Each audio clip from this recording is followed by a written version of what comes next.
I'll call the meeting to order. If everyone would please rise for the Pledge of Allegiance.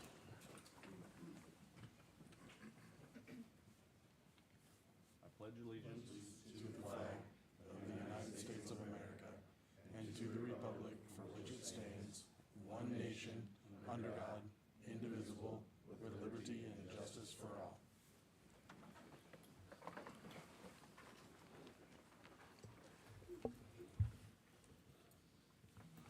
All right, 1.3, approval of agenda. Make a motion. I'll second.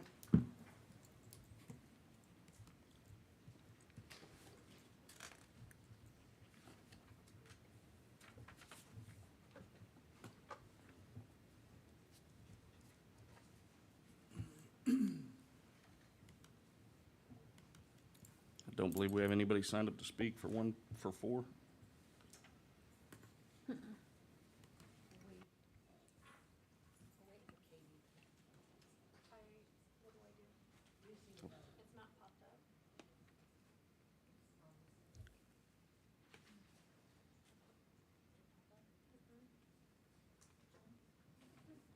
I'll say, do you vote yes?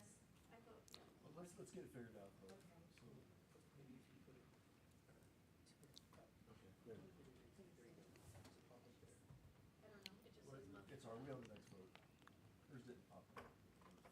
We're past it now.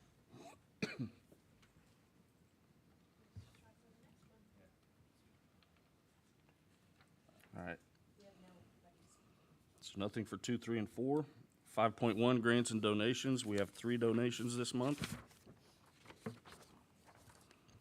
From New Life Community Church, they donated school supplies for Moonlight Elementary. AB Creative donated $1,000 for the high school girls golf club. And the Gardner Edgerton School Foundation donated $10,000 for the district office for the convocation we had this morning. So thank you to the generous donors. 6, the consent agenda. 6.1, minutes of the regular meeting held on July 14th, 2025. 6.2, approval of contracts and purchases. 6.3, memorandum of understanding approvals. 6.4, financial statements. 6.5, approval of claims.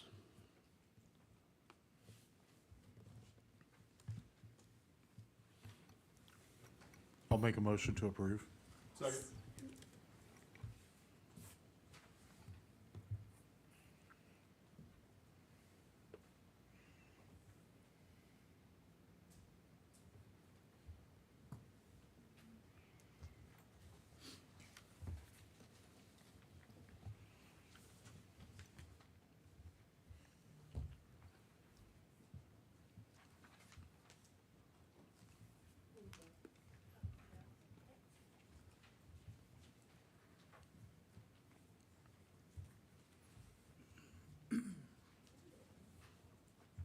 All right, we have nothing for 7. 8.1, curriculum update by Dr. Ben Booth and Dr. Jason Jones. Okay, good evening, board members, and thank you to those of you that were able to make a convocation this morning. So, have a good morning today. Tonight, we're going to have several presentations from the department, and we are very proud about each one of them, and I think you'll understand why after you've heard from all of our folks. But we're going to start with an update on the curriculum work that's happening across our district. You'll hear from Dr. Jones, who will walk us through where we've been, where we are, and where we're headed in our efforts to ensure every student experiences a guaranteed and viable curriculum. This presentation will outline the foundational philosophy that drives our curriculum work, and Dr. Jones will share updates on the documented and ready for implementation ELA and math curriculum, as well as the progress on early childhood, science, and technology curriculum development. And then you'll also hear about our commitment to embedding the science of reading throughout the curriculum, how we're supporting teacher collaboration through common assessments, and what shifts are coming in how we report student progress, particularly at the elementary level. So, Dr. Jones, all yours. Thank you, and good evening. I want to first start off by sharing with you that this is likely common knowledge for you, but I know that we have people in the audience here in person as well as watching from home. And I want to make sure that we have common knowledge before we progress too far, which is speaking to the terms guaranteed and viable. So our banner says that one of our USD 231 Board of Education leadership priorities is the creation of a common curriculum. So guaranteed and viable is at the root of that expectation. For something to be guaranteed, it means that all students, regardless of their teacher or their school that they are attending, are going to be taught the same essential knowledge and skills. And in our curriculum writing, we call those priority standards. And then viable simply means that it's realistic. So what we are writing is going to be manageable throughout the course of the school year. So all this to say that my personal children attend Wheat Ridge Elementary School. So their experience in the 6th grade and the 7th grade should be as equal to that of those students attending 6th and 7th grade at Pioneer Ridge in terms of the expectations of what they're going to learn during the course of their school year. So using our curriculum development process, we have adopted what we are referring to as a tight and a loose framework. And so wherever you see the word tight, it means that we want there to be strong accountability, that we can say with confidence that there's no negotiation on this. This is the expectation across the board for all schools, all classrooms. And then loose, we have to have built-in room for what we refer to as teacher agency, meaning that teachers are the content experts. They are the experts of the students in front of them. And so the balance of this, of tight and loose, is where we have landed with our process. So we have a 9-step process that I will go review with you in further detail, but we've outlined which ones are tight and which ones are loose. Starting off, steps 1 through 5, we have designated to be tight. So first off is identifying concepts and skills. So that's where we are having our teachers identify specifically what does this state standard mean. They're spending time in conversation, they're looking at the verbs, they're looking at the nouns of those state standards, and then doing some prioritization. So KSDE would say that every standard is important, every standard should be taught, which is true, but they leave it up to each district to decide which ones we're going to spend additional time on, and that's what we refer to as priority. And so those writing teams are going through a very organized process to make those determinations. So then we move to learning, sequencing the learning progressions. So there is a science to what skills you learn as your base knowledge in terms of what how it's going to build on to the next skill that needs to be taught, whether you're speaking to science, social studies, reading, or mathematics. So our content experts are our classroom teachers. So we're looking to what they know from a pedagogy stance, but also to what KSDE is recommending or other evidence-based practices. Number 3 is speaking to what we refer to as the learning intentions. So because we want the experience to be the same from building to building, classroom to classroom, our documented curriculum will outline by the end of this unit of study, this is what students should be able to do. And so that's what we refer to as a learning intention. Step 4 is referred to as success criteria. So those learning intentions are mirrored with a success criteria. So for every intention you have, you designate the pathway that a student's going to follow to achieve that learning intention. Ideally, the direction that we are heading is that students would be able to say, you know, I understand, I've mastered step A, but I'm really stuck on step B of this learning intention in terms of the success criteria. So this is also referenced as visible learning, where we're telling students specifically what it is they need to be able to show us and be able to do. So there's no guessing. And then step 5 speaks to language expectations. So our writing teams have engaged in lots of conversation around looking at the specific vocabulary that a student would need to know in order to be successful with that standard and with the curriculum. So that's what we are referring to as tight. But then we also acknowledge that we have students that come to us with a variety of backgrounds. And so that's where loose will come into play with this particular standard. For some, they're acquiring the English language. For others, they're going to need some more extension work because they've already mastered that English language, and perhaps we're really working on more descriptive language in terms of that particular class or that particular content area. Moving forward then, steps 6 through 8, we refer to as loose. But while it is loose, there's still common expectations. So number 6 is making sure that what we are teaching is relevant to our students. And the reason we landed with loose on this one is because the students in front of a teacher and during any given class period was going to be a bit different than the class period that they had before. Or as a third grade teacher, the students sitting before me this year might be different than the ones I had last year.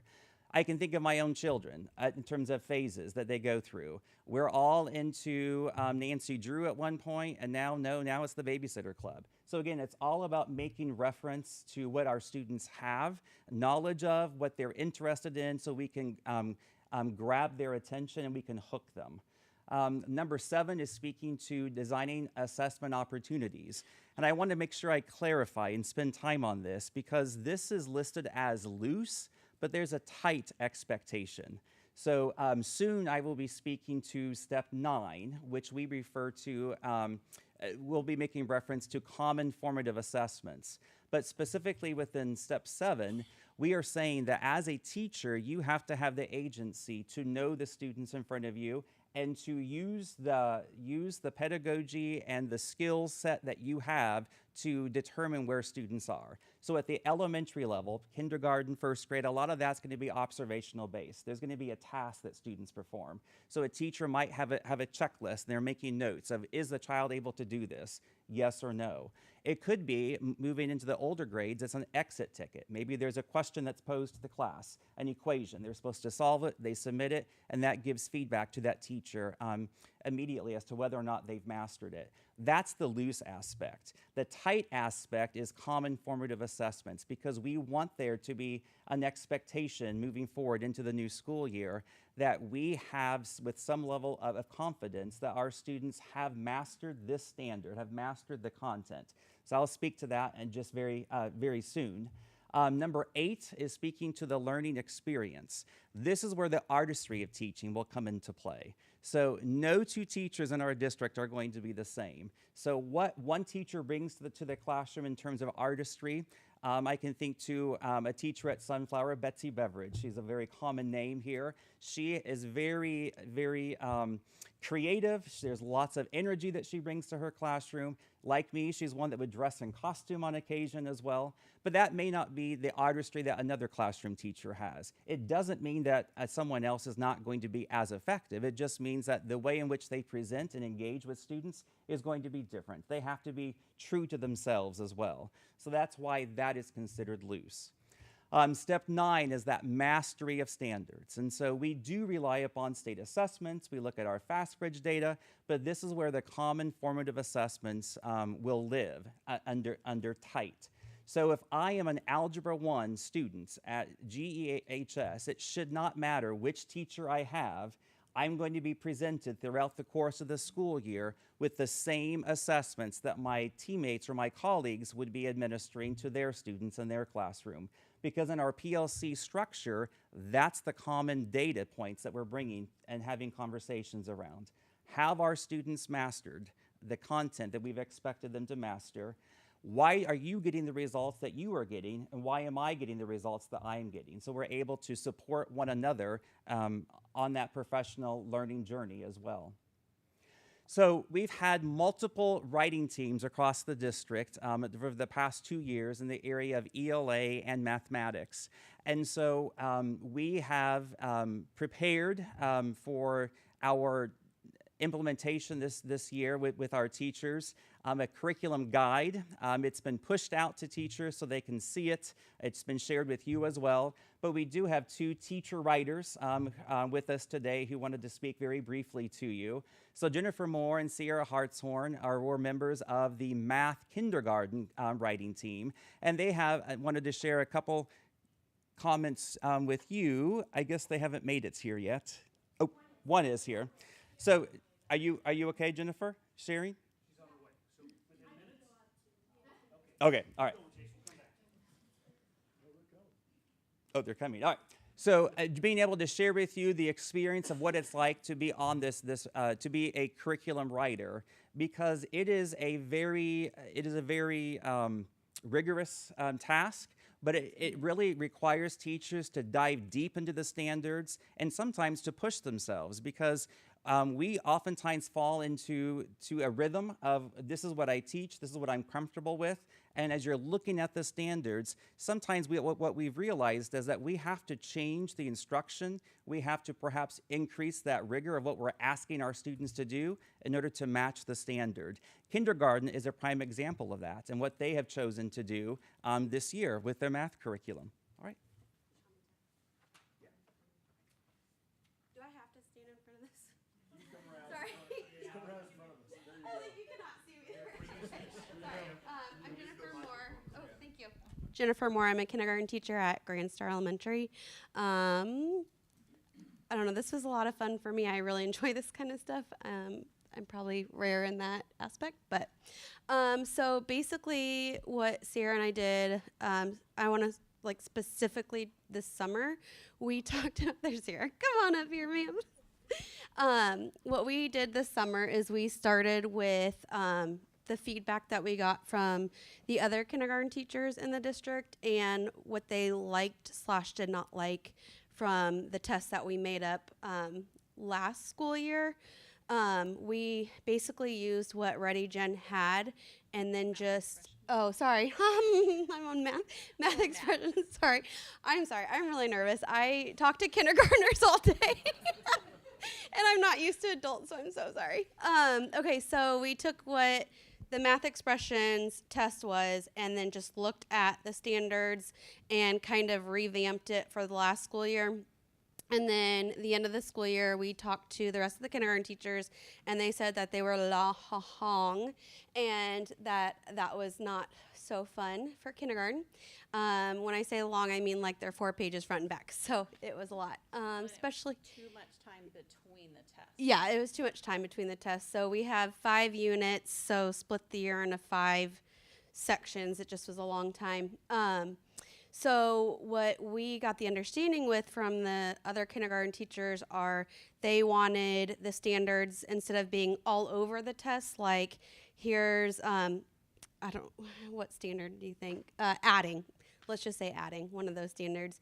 There would be a question on page 1, like maybe 2 or 3, and then on page 3 there would be 3 more, and it just was all over. So grading. Scale was one too. We made a mastery scale for each standard. Yeah.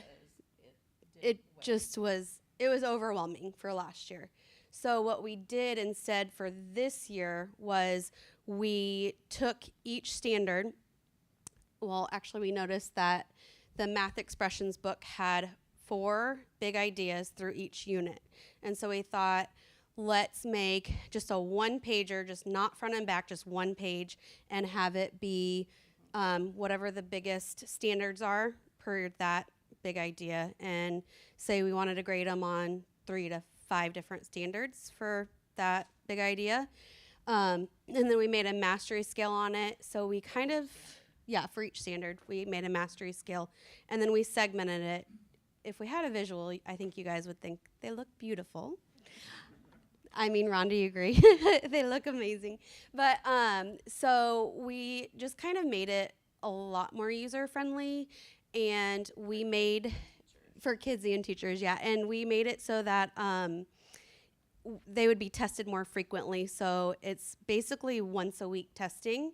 So every 4 to 5 lessons, they will get just a quick test, and we let it be up to teachers if they wanted it, for kindergarten specifically, if they wanted it to be whole group one-on-one or like a small group. Beginning of kindergarten, they're like little kitty cats. They wander all over the place. They don't even know how to, I don't know, use the bathroom or school or any of that stuff. So I like to do one-on-one tests to start out, and then we slowly get to whole group. So we kind of made it loose in that regard to give the teachers their own, I don't know, flexibility to do that. I don't know, I feel like I'm all over the place with this. Do you have anything to add? Great. Oh my gosh, sorry. Yeah, so we just made the tests more frequent and then shorter, and then had the standards just laid out. It says exactly what the standard is that they're taught or that they're being tested on with the mastery scale, and then we even made a spreadsheet that's on Google Sheets where you can just enter for each test the score, and then it auto calculates what their grade card score will be. So yeah, and it's color coded, so it looks beautiful. I don't know. Any questions? Is this question time? I don't know. Sorry. I'm sorry. I'm so nervous. Oh my God. Oh, sorry. Wait time. No, you are good. You are good. So again, very passionate about what they are doing. And then, as she made reference to the fact Jennifer did, we solicited feedback throughout the course of this school year. There's been lots of open-ended surveys, but also some very pointed conversations as teachers would reach out to myself or to a director wanting to engage in conversation. Dr. Booth made reference to the science of reading, and so while they spoke to ELA, Mandy Hodo, one of our district's reading specialist, is going to speak just very briefly today, because next month we're going to come back and talk to you about the science of reading and structured literacy. But science of reading is embedded within our ELA curriculum, particularly in the area of the foundational units. And Mandy was one of the authors of that. Hi. I was an author of the kindergarten ELA whole unit, and then also the foundational skills, kindergarten through 4th grade. So within every unit of study, we have students, we'll be talking about this a little bit next month, so this will be kind of like a little pointers for you guys. But when we talk science of reading, it really is talking about a rope, and we're gonna kind of talk about that. But there's a lower rope, which is the active reading. That's where you have your phonics, your phonemic awareness, and those high frequency words, formerly known as sight words. But that is the active reading, the little parts that come together that we then take and move into teaching our kindergarten, 1st and 2nd graders, and then also our striving readers clear through high school. How do we read? The top rope is vocabulary, it's background knowledge, it's the comprehension of fiction, nonfiction, vocabulary, just all those pieces. All of those are embedded throughout, especially in the elementary school. We had, because ELA is kind of a beast, and it took us a little bit more time because there are more domains and more components of ELA than there are math. We had the teams. I'm also a little nervous. Sorry, my voice is a little shaky. We had teams work on kind of the upper rope that really looked at how we can combine and use the ReadyGen resource to teach the standards for that upper rope. Where we've noticed and where the scores kind of indicate that we need some support is that lower rope, the teaching how to read. So what I'm excited, and I think a lot of people are, is that bottom rope, the foundational skills piece. What we've implemented in for the curriculum is a more systematic scope and sequence. So with our resources before, without our standards and a district curriculum to kind of guide us, we were following the resource. Well, the resource was a little all over the place, and what we know about science reading is you have to be explicit and systematic in how you're teaching it. So positive, now part of the curriculum for the foundational skills, it's embedded with a specific scope and sequence that teachers then can use as the guiding points. Again, it's not scripted, so it's not gonna take that artistry away, it's just that science. So what are the parts, the components of a good lesson that are going to help us when we are teaching reading? Does that make sense? Okay. More to be continued. So again, that's your teaser for next month as we look more deeper at the science of reading. So giving you an update is that we are very excited to say that we have a completed ELA and math curriculum that's ready to be implemented this school year. And I've been very cautious as I talk to teacher groups, because one of the things that we have definitely learned as part of this process is that curriculum is a process.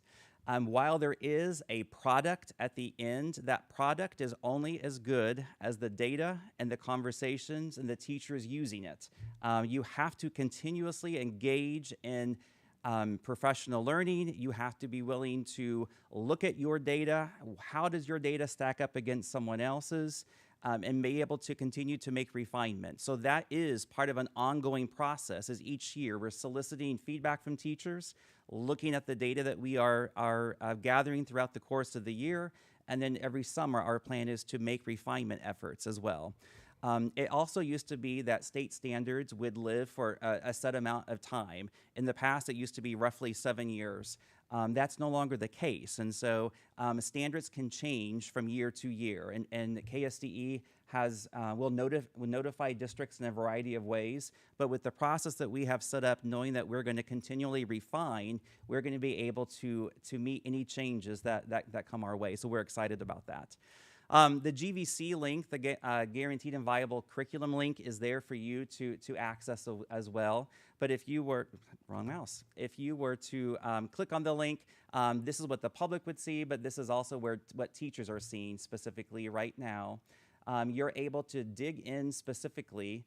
Teachers can continue to dig in deeper throughout the GVC. But if I'm a middle school teacher, and I'm going to click middle school, and I'm teaching math, and let's say I'm teaching 6th grade. So I have at my fingertips now several different documents that are available to me. Part of the feedback that we receive, particularly from our novice educators, is the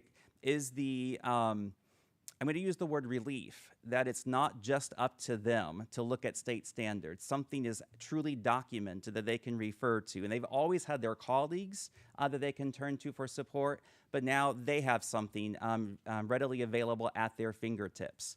So there's a variety of different documents here, but the one that I'm just going to showcase right now is the year at a glance, because this is where teachers will spend a lot of time. So for this particular 6th grade math, you can see that it's been divided into 8-week segments here for quarters. And so for every unit, there is that common formative assessment. So our grade level teams for 6th grade across the district will be finishing and completing all of the CFAs, so they can look at and engage in conversations around how their students are performing within their classroom, within their department. And then when we have job-alike conversations on Wednesdays, they can engage in conversations with the other middle schools as well. Because one of the things we want to be able to do is to make educated decisions. You have allocated funding for the purchase or acquisition of new resources, and we want to make sure that we are using our data to help influence what we purchase as well. So where are we already strong?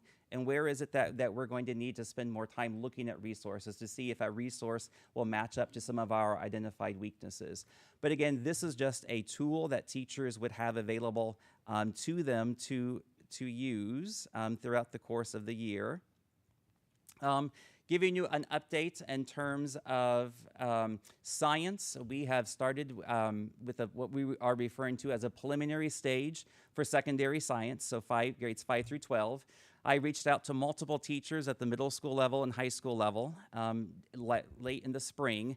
KSDE was offering some foundational training, if you will, over the summer. So we sent teacher leaders to that and then brought them back and engaged in a debriefing of sorts. And so where we are currently is we have to make some decisions about what will science look like in our district moving forward. For example, at the middle school level in our district, we are domain specific at middle school, meaning that when you are in 5th grade, this is the focus of your science. When you're in 6th grade, this is the focus of your science. Well, what KSDE encourages, although it's left up to every district, is an integration approach so that it's continuously circling around. And so where we landed with conversation is that's something that we want to spend some further time investigating, because as it stands, as an 8th grade student, while it's not going to be identical, my experience in 8th grade is very similar to what it is in 9th grade. And so we need to make some changes as a result. Our high school teachers saw some areas where they know they want to continue to refine some scope and sequencing on their behalf as well. So again, lots of good conversation that's happened. We are going to be identifying the work that they will be doing during early release this year on Wednesdays, so that they're going to be set up to begin formal writing during the summer. Our early childhood has started this writing process as well, and so we're referring to them as being in the preliminary stage. And Mrs. Bedell, one of our special education coordinators, is helping to facilitate that process. And if you acknowledge where we are right now, we have early childhood classrooms spread across the district. And so where we've landed is we want to look at the standards for early childhood, and they've made some decisions about what they're going to tackle first, because we do want there to be some commonality. So again, if my child's in Mrs. Wells's class at Sunflower, there should be some common expectations that as a child enrolled in preschool at Moonlight, there's going to be some similar expectations of what's going to be taught within those classrooms. So that's where they're at. Dr. Platt's working with our computer technology staff. This school year will be a continuation of last year during early release time, looking at those technology standards, identifying what we're teaching, and from a scope and sequence standpoint, but also are there areas that can be pushed out into other content areas? It's all about cross integration here. So we want to be able to support one another. As far as curriculum development, just making sure that there's a common understanding that while we have a product, it's the process that is important.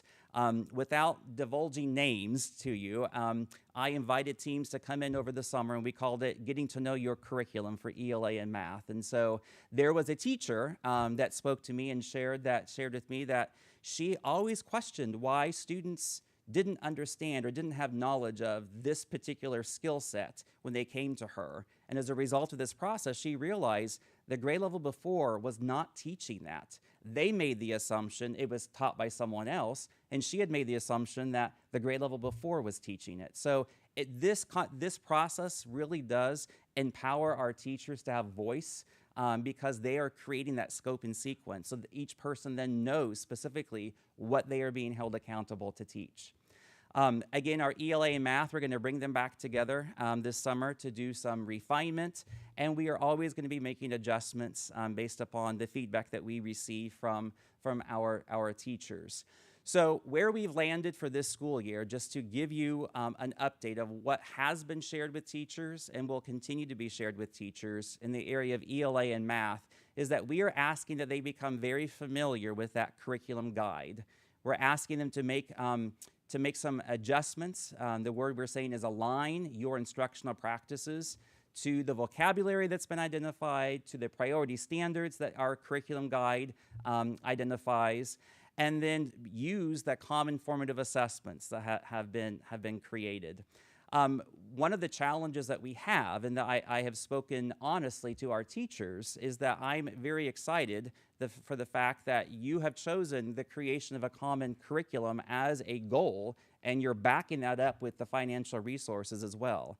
Because what we've discovered, or at least what I've discovered, and this is my 9th year in the district, is that over time, while a core resource has been purchased, a building would use building funds to purchase a resource. And then as you have a turnover in staff, your teachers in that particular building they've somewhat forgotten about that core resource that's there. So then they're using that resource that had been purchased for them.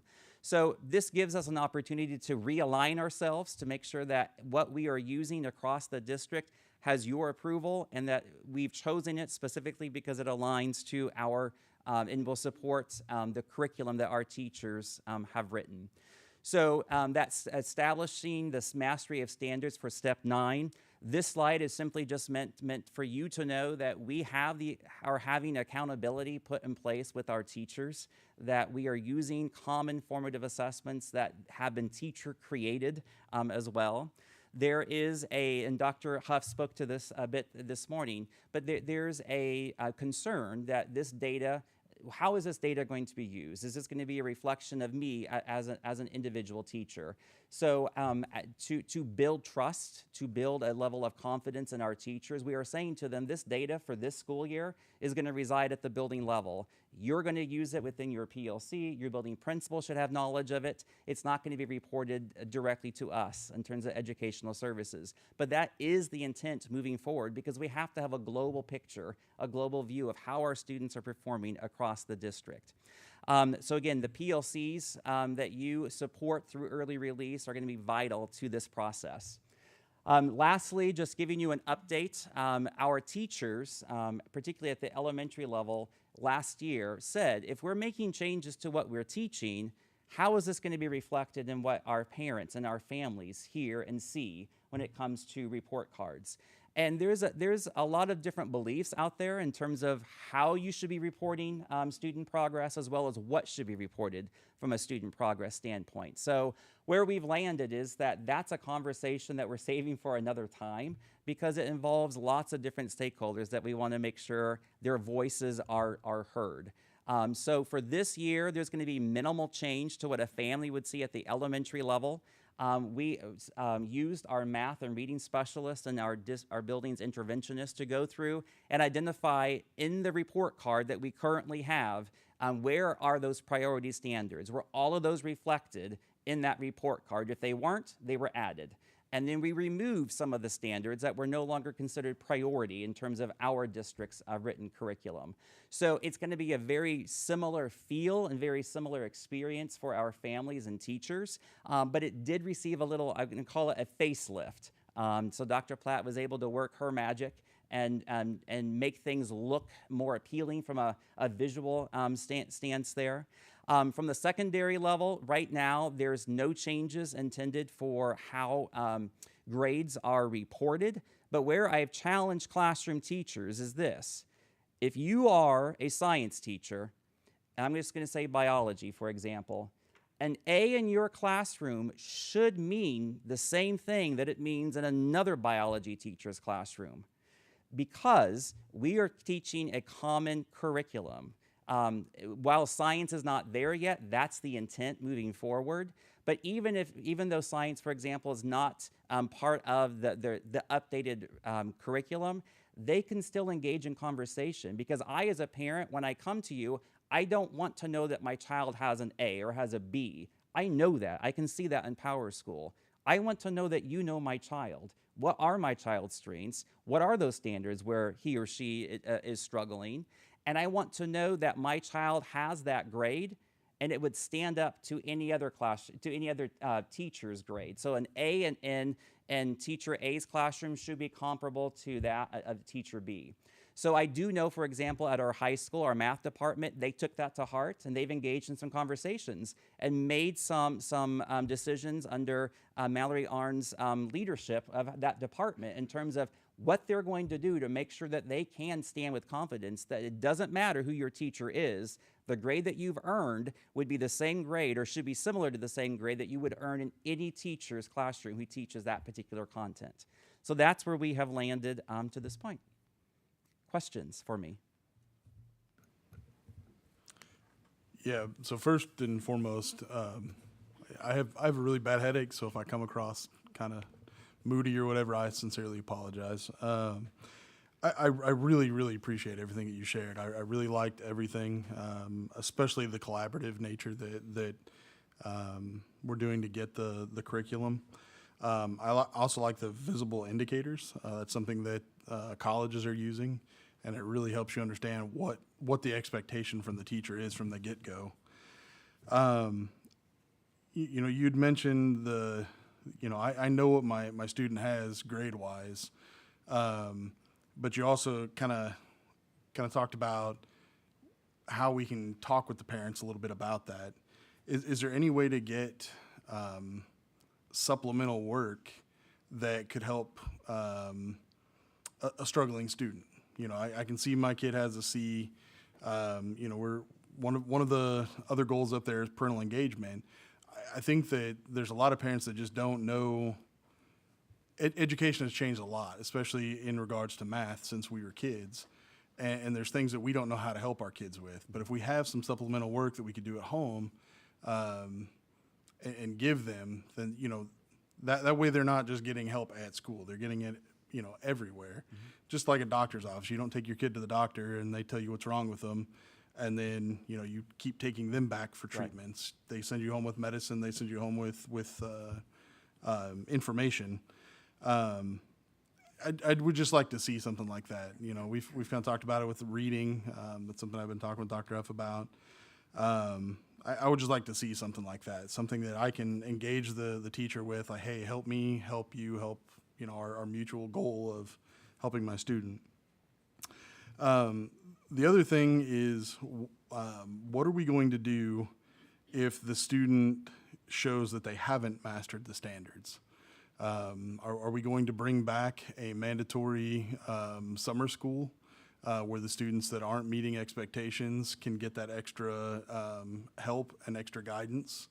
Because what's the point in having standards and having checking to see where they're at if we're not going to do something about it if they're not reaching that? I know the goal is check throughout the year, but obviously there are times where, you know, stuff happens in the students' lives and they need that extra bit of help. So what are we going to do for that part of it? I would say, speaking to the summer school aspect, I'd have to defer that particular question to others. But from a PLC standpoint, that's one of our questions, that we're wanting to know who understands it, who doesn't. And you engage in conversation around what are we going to do as a result of this. So within our buildings, we have blocks of time that are dedicated to intervention. And so that will look different at each level. Sometimes it's a dedicated block period at the secondary level, perhaps, where that's where students are receiving some of that support, or it's during that seminar time. But that's where that PLC, the power lives within that PLC framework, is to identify how are we going to be delivering this, the intervention. If there's enough students that haven't mastered something, it does not make sense to try to intervention yourself out of something that should be considered what we call the core. So then you need to make some changes and use that core time for your instruction. Yeah. I'll add on to that just a little bit too. Oh, all right. Hi, I'm Rhonda Weedle, and I am the math specialist over at Sunflower.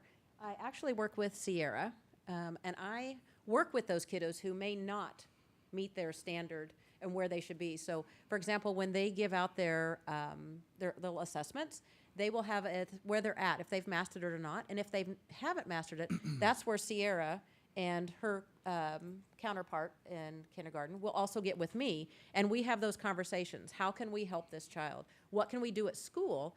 And we go one step further, is what can we do at home? So in years past, including this year, I create packets for kindergarten that would go for kindergarten students and their parents that goes home at the beginning of the year. And we say, these are some things your child may encounter throughout the year. These are games they could play. These are things that might help them do this, that, or the other. And so we send it home ahead of the game. So we don't always wait for them to fall behind. So we're on top of it. But throughout the year, I mean, our conversations, you know, may not always wait till the PLC meetings. We're having them quite frequently, talking about the students, who's doing well, who needs that extra support.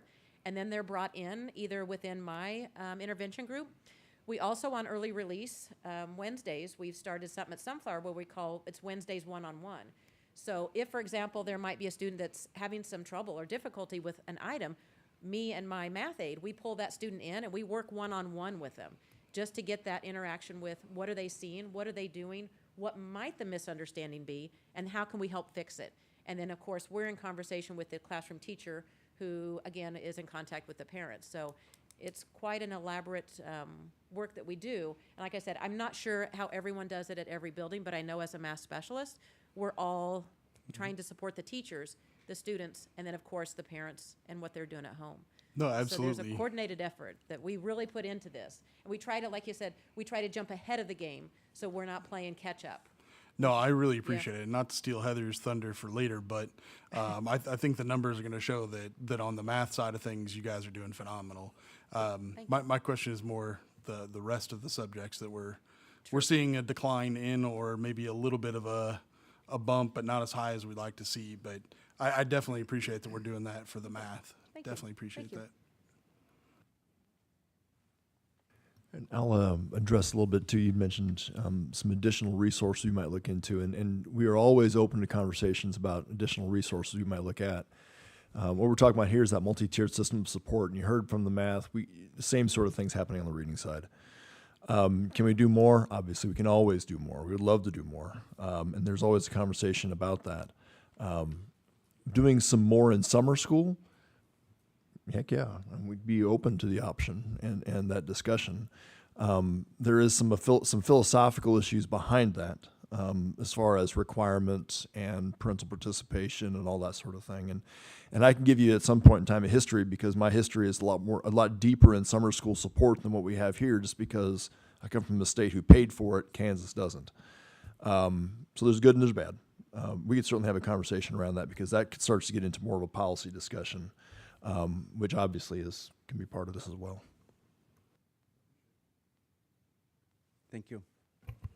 I don't have any questions, but I wanted to quickly say thank you for this information and point out a couple things. So when we made this board goal, creation of common curriculum,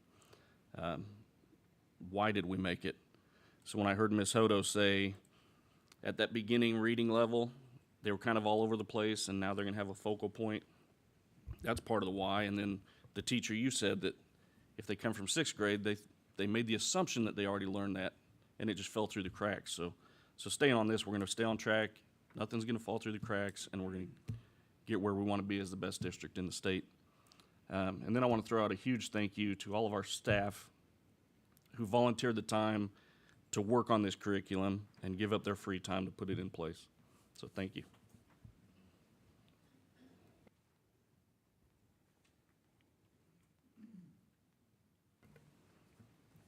While you're putting your glasses on, I was just looking back through our calendar. So it was on July 27th of 2023 that we had a group of 10 people that planted the seed, right? And you can see what it's become and where it's going. And so we made a lot of progress.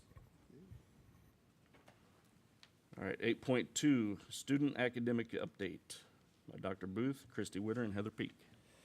Okay, so we also want to bring you some information about assessments from last school year, an update on and our balanced assessment system, which includes FastBridge, Kansas State assessments, formative classroom or formative assessments like Jason referenced, and how those work together. But I wanted to start off real quickly by addressing a question that is frequently brought up as it relates to ELA and reading. And it is oftentimes we'll hear, what does reading on grade level mean? So how many students do we have, or what percentage of our students are reading on grade level? And I'm not going to read that to you, but it's somewhat circular. That definition is circular in nature because it's describing reading level, right, in terms of the grade itself. So, but that is one way to look at it. We also know that reading is complex, right? And so there's all kinds of reading. And you can see a list of just several examples there of how all of those are different. And within each of those, there's different complexity levels. So like the example talks about, some food labels are more difficult to read than others. So there is a range, and you'll hear that theme tonight, a range of levels. So we also have done a lot of research and visited with our counterparts about what does it mean, right? And there really is no agreed upon standard for what reading on grade level means, or for indexing the difficulty of a passage. But we've tried to do that. So, and I wanted to give one example of why that is difficult. So as you see here, two different bell curves, and the numbers may be hard to read, but that's not necessarily the entire point of this. The bell curve on the left with the purple shading is for a third grader, okay? And so that black line, vertical line on the left is a average third grader score, and regardless of what the test is, right? And the range on the right in the light blue is for a fifth grader, okay? And their average score. But you'll see the upper end of the third grade curve and the lower end of the fifth grade curve have similar scores, right? So you could have a really high-performing third grader that's reading, that would technically be classified as being able to read at a fifth grade level, and you'd have a lower-performing fifth grader who might be classified as also reading at a third grade level. Okay, so just as one example. So we want you to think more, as we go through this tonight, we want you to think more about a reading level or a range, and you can see some different examples there. All right, and I think that's your slide, right? So again, these ladies are going to hit on our assessment system and not just a single assessment. Okay, so like Ben had shared, we want to implement a balanced assessment system, and this is, any school district would want to have a combination of items that they use to assess their students, as well as the state. You'll hear balanced assessment system quite frequently. Like when we present on KISA, you'll hear that there. So what does that mean for us? FastBridge is one of the assessments that we use. It is typically used to measure a student's level of being at risk for developing reading and math skills. Then you have our Kansas State assessment, which I'll talk about at the end of the presentation. And then you have the formative assessment, which Jason talked about a lot, which is that in-class check for understanding piece. So all of those things are happening in tandem to help us to get a better picture on individual students, grade levels of students, to see where they're at and what can we do to support them. So most of this presentation is going to be speaking directly to FastBridge because our Kansas State assessment scores have not been released yet. So we'll have more to present on that at a later board meeting. But the assessments that our students participate in here in our district are going to be A, reading, which much like, you probably heard a lot of this when I explained MAP in previous years. It's an adaptive test that's going to scale up and scale down based on how a student answers questions at their particular grade level. Early reading is the assessment within FastBridge that is for kindergarten and first grade. And then A, math, you're gonna have the same adaptive format for grades 2 through 10, and then early math for those kindergarten and first grade students. So within FastBridge, you are able to run reports that talk to you about benchmarks, growth, and then norms. And so there's just a little bit of an explanation here about the difference between each one of those. So we will take a moment to look at the benchmark piece, which is basically telling us, do our students have a particular skill that they need to demonstrate mastery of at a particular grade level? Growth is going to be something that's important to us because students are going to have a score, but then it's important to see, are they making good growth, regardless of where they are on that scale. So we want a student that maybe is considered at risk to be showing improvement. We want a student on the opposite end of the scale who has demonstrated excellence. We still want them to grow as well. So we're going to measure all of those pieces. So again, we can impact all students. And then the norms piece is a great comparison piece in that FastBridge data is nationally normed. So you can see how we would compare as a district with other districts that are giving the same assessment to their students by grade level at any point of time. So you'll see a lot of like percentiles, essentially, and that's related to the norms piece. So a quick summary of how we did with A, reading and A, math. So those are the two larger assessments within FastBridge. You can see we have benchmark, growth, and norm. And so, for example, A, reading, the benchmark, what that means is that 59% of our students met or exceeded the criteria they needed to have within that grade level, which also means they are not considered to be at risk. So you can do very little to change their environment and they will continue to progress as they should. The growth piece, this is the percent of students who demonstrated typical or aggressive growth. So these are the two larger of the there's multiple columns within these data reports here, but those are the top two categories where we did see a lot of growth with kids. And then the norm, this is the percent of students that are on grade level or higher. So to further break it down, we have A, reading, and you can see just some data here from fall to spring. And so this is examining growth. Like, what did we see when we started and what did we see when we end? FastBridge does a great job of predicting where you might be in the spring. So our students take their test in the fall. It gives you your scores and a predictor. Like, this is where you should be compared to other students across the nation that participate in this particular assessment. So you can start to kind of do some prescriptive things in the classroom based on that information that you have. So what you'll see here, which is a positive, is that we either met or were higher than the predicted growth that FastBridge said we should experience between fall and spring. One thing I will note, you'll see kind of like an asterisk right up by average, is that although that number looks lower, what's excluded from this count is our students that were above benchmark. So that percentage of kids is dropped out of this number. So this number, if you are taking students that were at benchmark and exceeded, is actually greater than that. So this is really just zoning in on at benchmark. So the summary of this, 59% of our students district-wide met or exceeded those benchmarks, like where they needed to be at a particular time. Nearly 60% of them mastered new content. As far as growth, 60% of our students made typical or aggressive growth. And I kind of shared this example where this helps us to dial in on all students, not just those that are determined at risk, but those students that are doing what they need to do, and then those that are above what they need to be doing. And then the norms, of all students who were above the 30th percentile, meaning 66% of our students were deemed not at risk. Again, there's nothing that needs to be changed for them in a classroom setting for them to be successful in reading or math. Math. So similar graph to what we had before.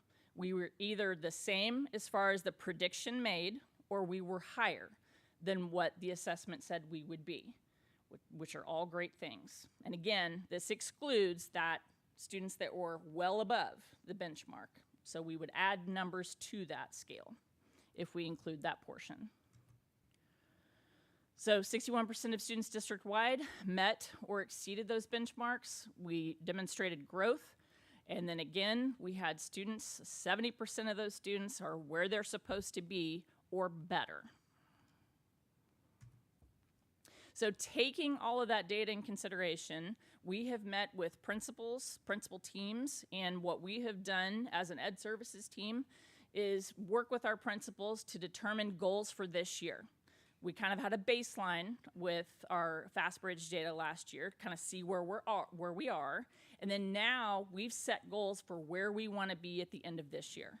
So we're able to start chipping away and adding positive percentages to all of those categories. So each individual building had a chance to work with their site council and determine what was going to work for their building. And so that collective conversation then came to us. We created these spreadsheets that we can track throughout the year, and we'll have multiple checkpoints so that we can monitor the progress that we have from when we start to when we finish, and then have a lot of feedback, have a lot of conversations, and see where we might need to make some tweaks. So every one of our buildings has gone through this process. Heather, I'll jump in real quickly. So this is a little overwhelming. This is just 2 examples.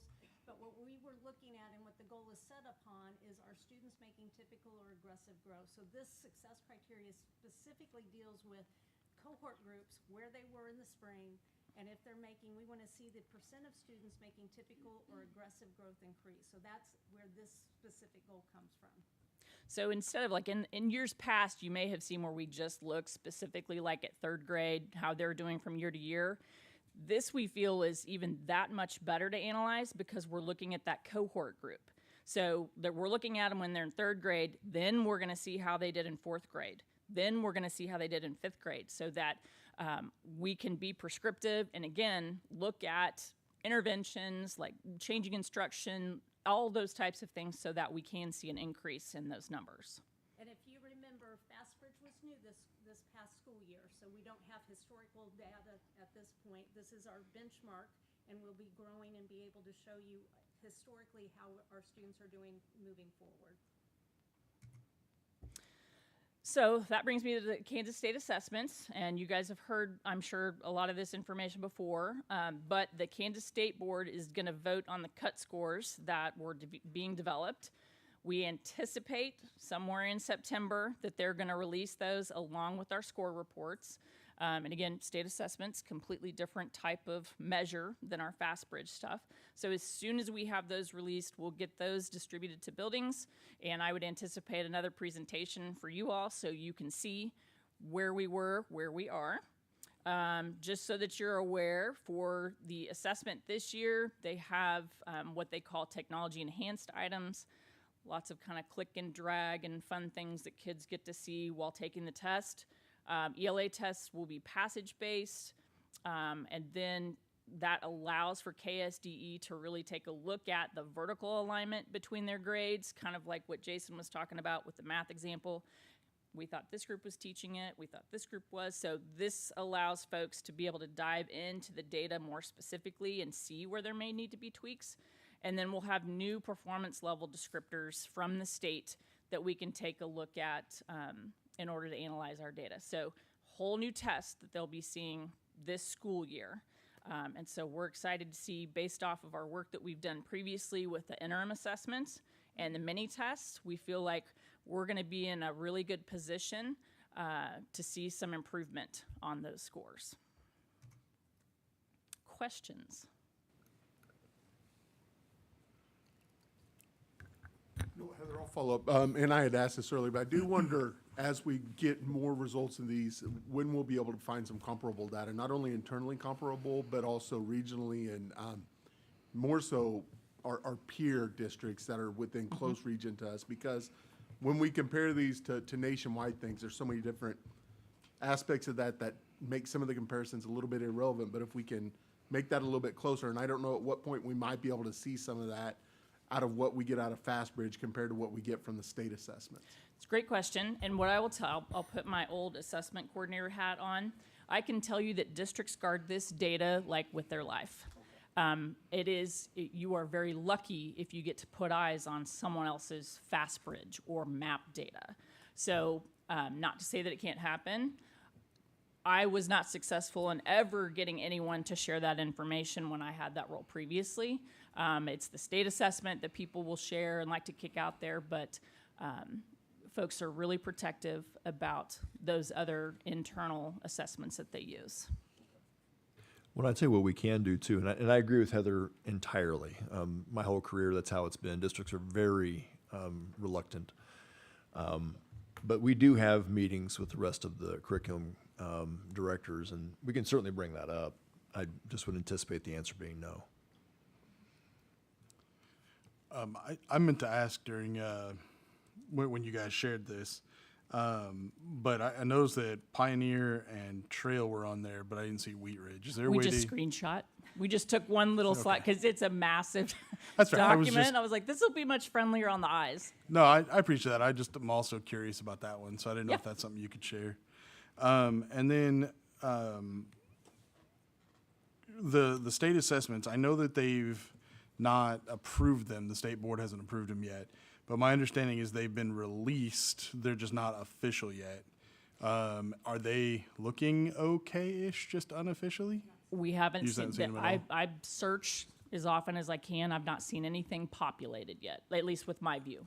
Okay. We presented them to KSD last month, the folks that were working on them. So they could look at them for a month. And then I think the state board meets like the 13th and 14th of this month with anticipation that they're going to approve them, and then they can go forward with getting them all run and pushed out over the course of those following 2 weeks. Cool. So we haven't even seen the scores to kind of predict where they would fall. Okay.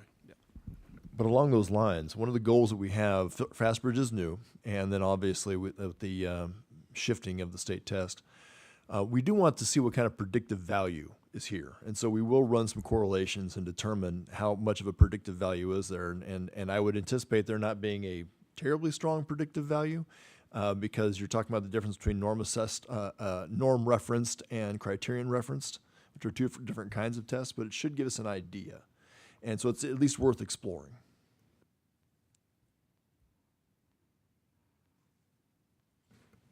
Thank you. Okay.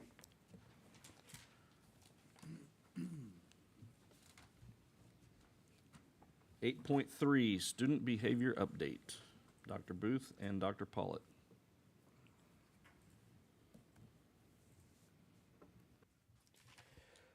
Okay, so more good news in my opinion.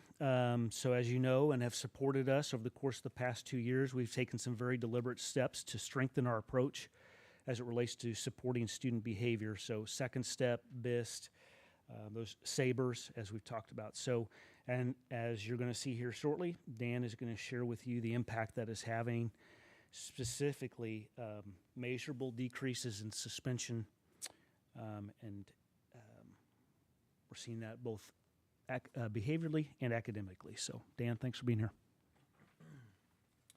Hi, everybody. Good night. I have just 4 slides, and we're already on slide number 2. So that's good.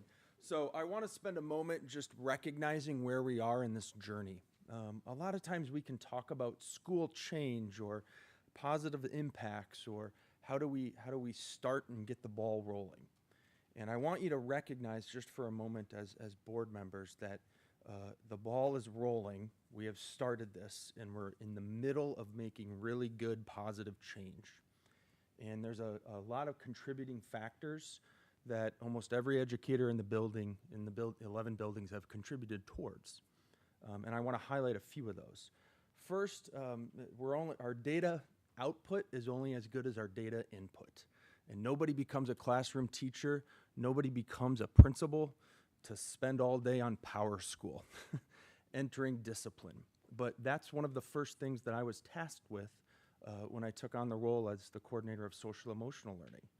And so there's been a couple things we've done over the last 2 years. First, we've made some explicit ways in which we want all of our administrators and teachers to submit data.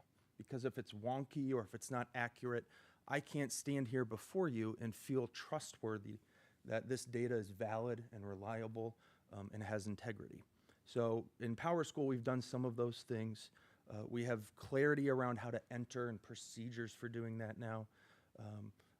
Myself and Tracy Platt monitor the errors that occur on Power School and give them back to the building so they can make those corrections.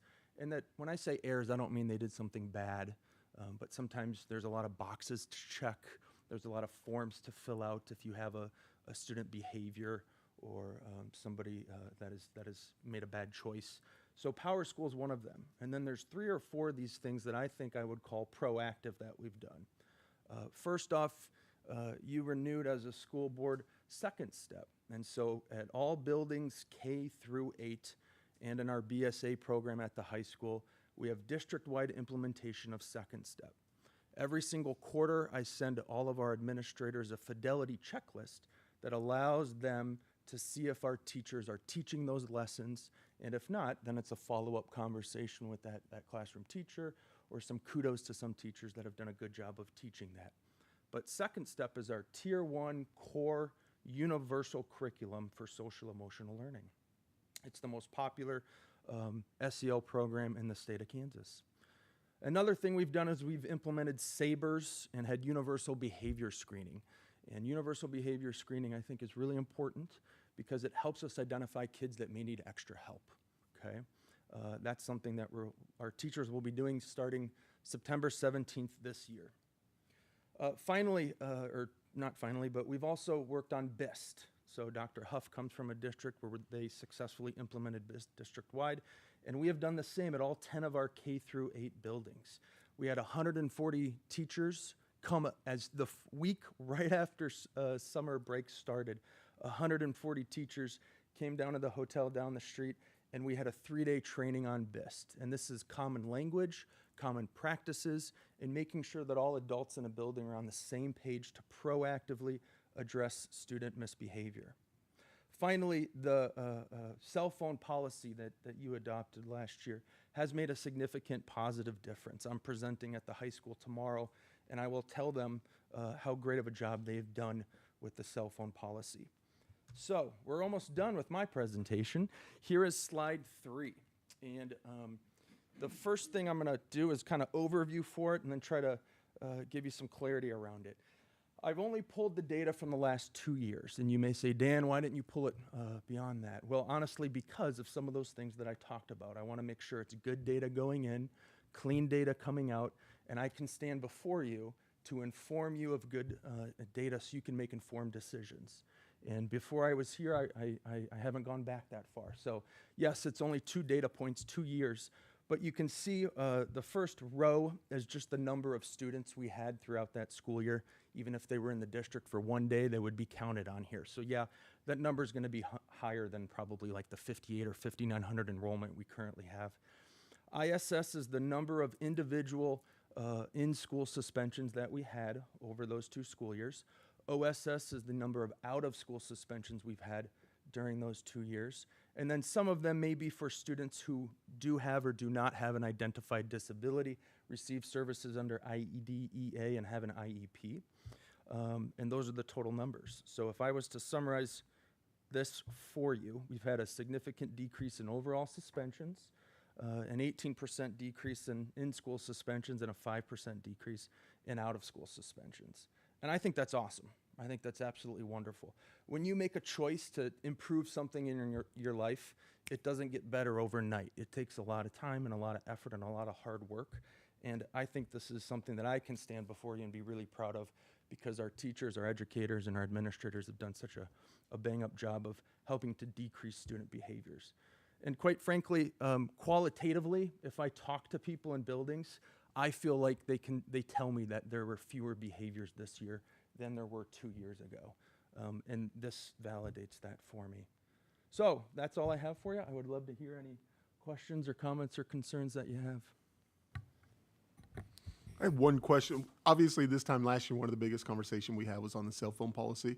So now that we've implemented for a year, I did wonder if especially at the high school, since it was where the radical change was, the admin team, Frank and his team, came back with any suggestions, anything that they wish was different about the policy from an enforcement perspective, from a consequence perspective. If there's anything at this point we should look at as a board and adjust, even though it might be late now, but to consider even for the spring. Mr. Keith, I have this here for me because I anticipated you asking me something like that. Very good. So at the high school specifically, suspensions have dropped by 40%, which I think is probably what we care the most about, is suspensions at the high school for a lot of time. So they've dropped by 40%. The number of teacher referrals has more than doubled from 200 to over 500. And I think that's a good thing, because if I see a student in class on a cell phone during instructional time, it's an opportunity for me as the teacher to redirect. And what's happened is the number of teacher-student conferences. So if you go on Power School, you can pick what's the student misbehavior. Are they tardy? Did they get into a fight? Whatever it is. One of the results for that, or consequence, is a teacher-student conference. And it has increased 1,200% this past year. It's went from 28 to 373 teacher-student conferences. The way I am interpreting that is that if I see a student using a cell phone or violating our cell phone policy, I am choosing to pull that student aside or out in the hallway or after class or tomorrow before class and talking to them that they shouldn't have their cell phone because it's a cell phone violation and whatnot. And I think that's a really good thing. To me, that means teachers are upholding the cell phone policy that we have from our school board, following through, documenting that they've had a first violation with that individual student, that I've met with him or met with that child before, and then we have proof if there's another violation or something like that. So to answer your question, I think the teachers at the high school are doing a bang-up job of implementing the cell phone and following through on that. Perfect. Good question. So to also comment on that about tweaks or anything. So I think what we noticed from the high school, their initial feedback, because I think they were really apprehensive about volume and like, we're going to have a lot of kids and a lot of things. They found quite the opposite. And so they had less kids coming in that were violating the policy. They had very few kids that were to that extreme level. And so for me, and likely for them, it just kind of solidifies that what you put in place is what should be in place. So other than that feedback from them, I don't know that they would make any tweaks. Okay.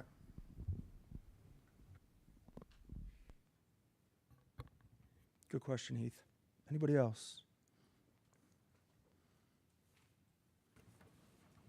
Thank you, everybody. Thank you. 8.4, Superintendent Dr. Brian Huff. Good evening, everybody. Good to see you all. Thank you for the Ed Services Department putting on quite the show today and highlighting some of the wonderful things we have going on. We are quite proud of the things that are going on in our district right now. Convocation was wonderful today, and I know not everybody can come, and that's cool.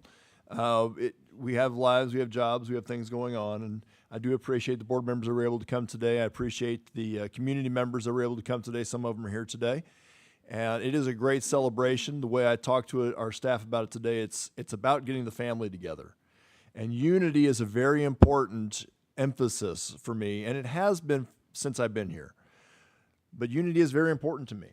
And the feeling of family is very important to me. And one of the highlights of that would be the amount of turnover we had from last year to this year. Our staff turnover is dropping every year. And that tells me that staff like being here. And it doesn't mean that we always agree on things, doesn't mean that we're always, in great moods with each other, but it does mean we're all heading in the same direction and that we do have a unified front. A lot of what you heard tonight was about that unity, about having a common curriculum, about having BIST as being a common behavior management program that we have. It has common language and all this. All that comes back to this theme of unity. So we are moving in the right direction, and I really appreciate that. Part of what Dan said at the end, that change takes time. And I do appreciate the patience of our staff, the patience of our board, because it does take a long time to make substantial change. Educating kids is one of the most complex jobs there is. There's no simple solutions. There are no simple, move this and get that thing to happen, and this board knows that. And again, appreciate the amount of time and effort this board puts in, because these goals definitely give us direction and guidance as we go about this process. So the big news this week, obviously, is first day of school. Parents, it's our turn. You can hand the kids over, at least most of them, on Wednesday. You can hold on to some of them until Thursday. But by the end of the week, we're going to have a full crew here, full days, doing what we love doing. And that'll be nice to get right back in the saddle again with everything. And our end goal, I'll point out to the board of those in the audience might not be able to see it. Well, we'll see how fast Patrick can move here. But we have the award plaques for our Blue Ribbon Award schools at the back of the room here. It shows that we have a history of excellence, and we desire to have a future of excellence. And it is not good enough just to be better than those around us. We want to be better than everybody.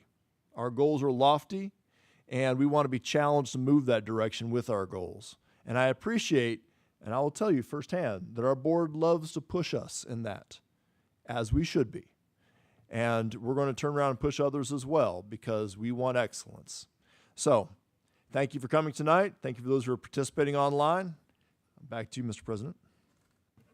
Thank you, Dr. Huff. That'll bring us to 8.5, comments by the Board of Education.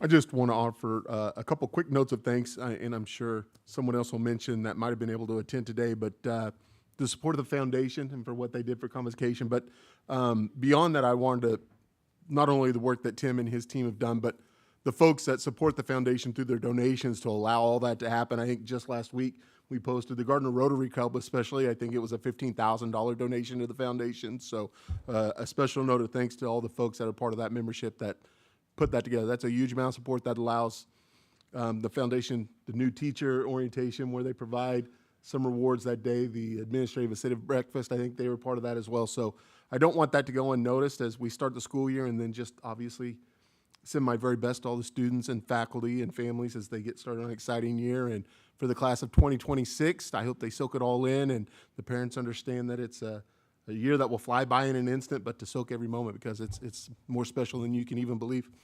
Thank you. I just had a couple of things. I was able to attend convocation today. It was fun, a lot of energy. Thank you for our janitorial staff, who is going to have a lot of cleanup after a lot of the celebrations for our schools. So that was fun. And thank you to all of our teachers as we get ready to start out a new school year. Welcome to our new teachers to our district. We're very glad to have you. It's very exciting. Welcome to the family. And then there was one other thing that I wanted to briefly touch base on about how proud I am of how our district responded last month. And I wrote some notes down so I don't go off script too much here, but I'm proud of how our district responded regarding the title funds and the temporary freeze on that. Because when emotions run so high, it's easy for leaders to react before having the full picture. Many districts around us did just that when it came to the announcement of title funds being frozen. But when moments like that happen, that's when we look for calm and steady leadership, which is what our district provided. So thank you for that. Those funds were released. Everything was resolved within a week. But we did not react with fear. We reacted with calm and patience, got the facts, and got it out to our public.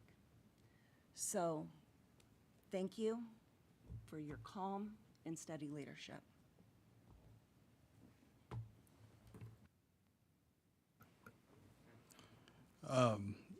I just wanted to again say thank you to all the teachers for the curriculum. It really is nice to see everything that's going into it, and the only thing that I would love to see is obviously us go a little faster. But when you're doing great work like that, I understand why we got to take it a little slower. And then we recently switched to this Diligent. I truly believe in transparency, so I want to make sure that the public knows.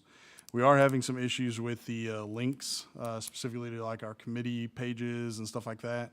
I think some of it's been resolved, but if there is something you're looking for, and it asks you to, it says that you have to have permission, just go ahead and ask for viewer permission, and hopefully whoever owns it will get it to you pretty quick.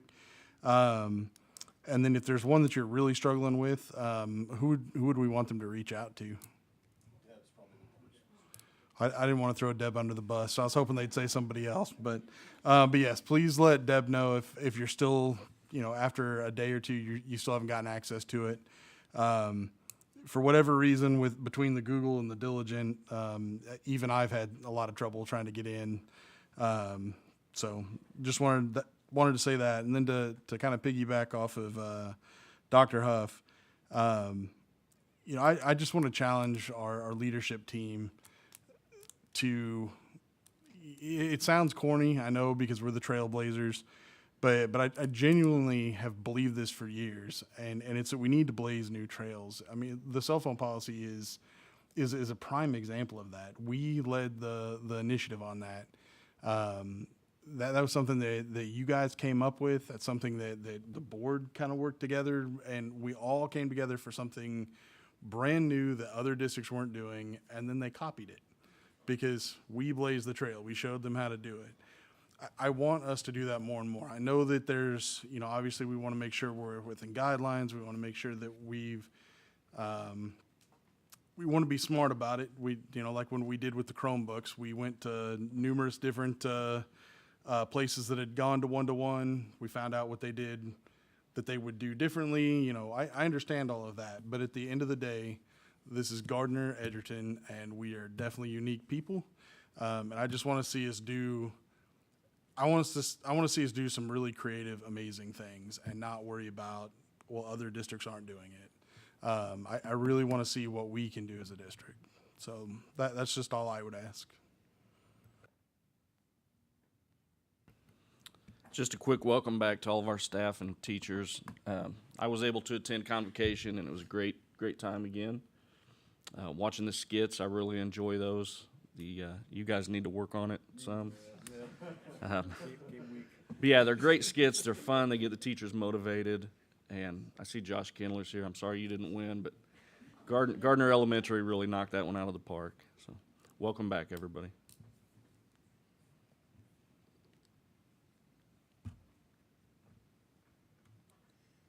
That will bring us to 9.1, School Safety Specialist Presentation by Mark Meyer.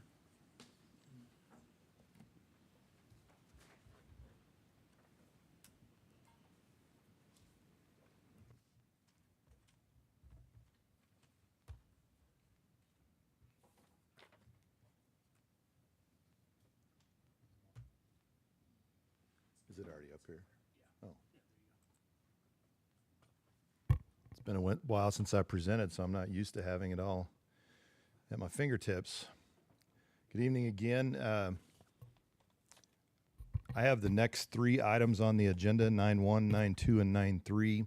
They are all directly related to enhancing school safety and security in our district, specifically about the creation of a new position titled the School Safety Specialist, which will be at Gardner-Edgerton High School. The concept of enhancing school safety and security for us internally probably started about 1.5 years ago as we began in discussions about what we would like to see, particularly if we were fortunate enough to be able to pass a bond. And of course, as we all know, that happened on April 1st, and the wheels began in motion at that time. And there are many other things that we can continue to talk about at a later time. But this particular item, the school safety specialist, gained momentum last fall, and we developed a job description for it in November and continued to refine that even as recently as this past month. And as you know, you approved the hire of the first school safety specialist that I'd like to introduce to you at this time. This is Mr. Brian Yeagers. Come on out, Brian, if you don't mind. I did ask Brian to just give a very brief introduction of himself to you all. So I'm going to turn the mic over to him for just a few minutes. Good evening, guys. My name is Brian Yeagers. I retired from the Olathe Police Department in the 1st of June. In Olathe, I worked as an SRO for 19 years, 18 years. 14 of those years have been in high schools. That's my niche. I like the high school life. So it's an honor to be here. If you have questions for me, I'd be happy to answer them. But thank you for this opportunity.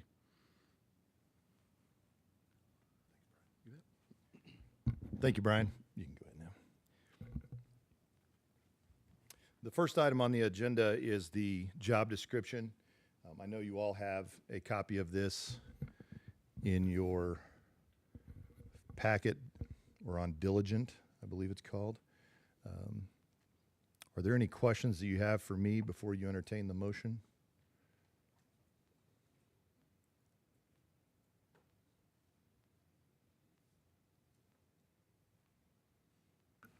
I just want to say thank you for all the work you put in, taking all of our feedback and tweaking it, and I really appreciate that. You're welcome. So if it's time to make a motion, I would make a motion to approve. Second.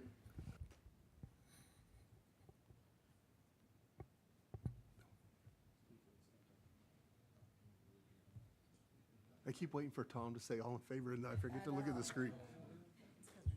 Right, I know. Ingrained. Do I need to get out of this?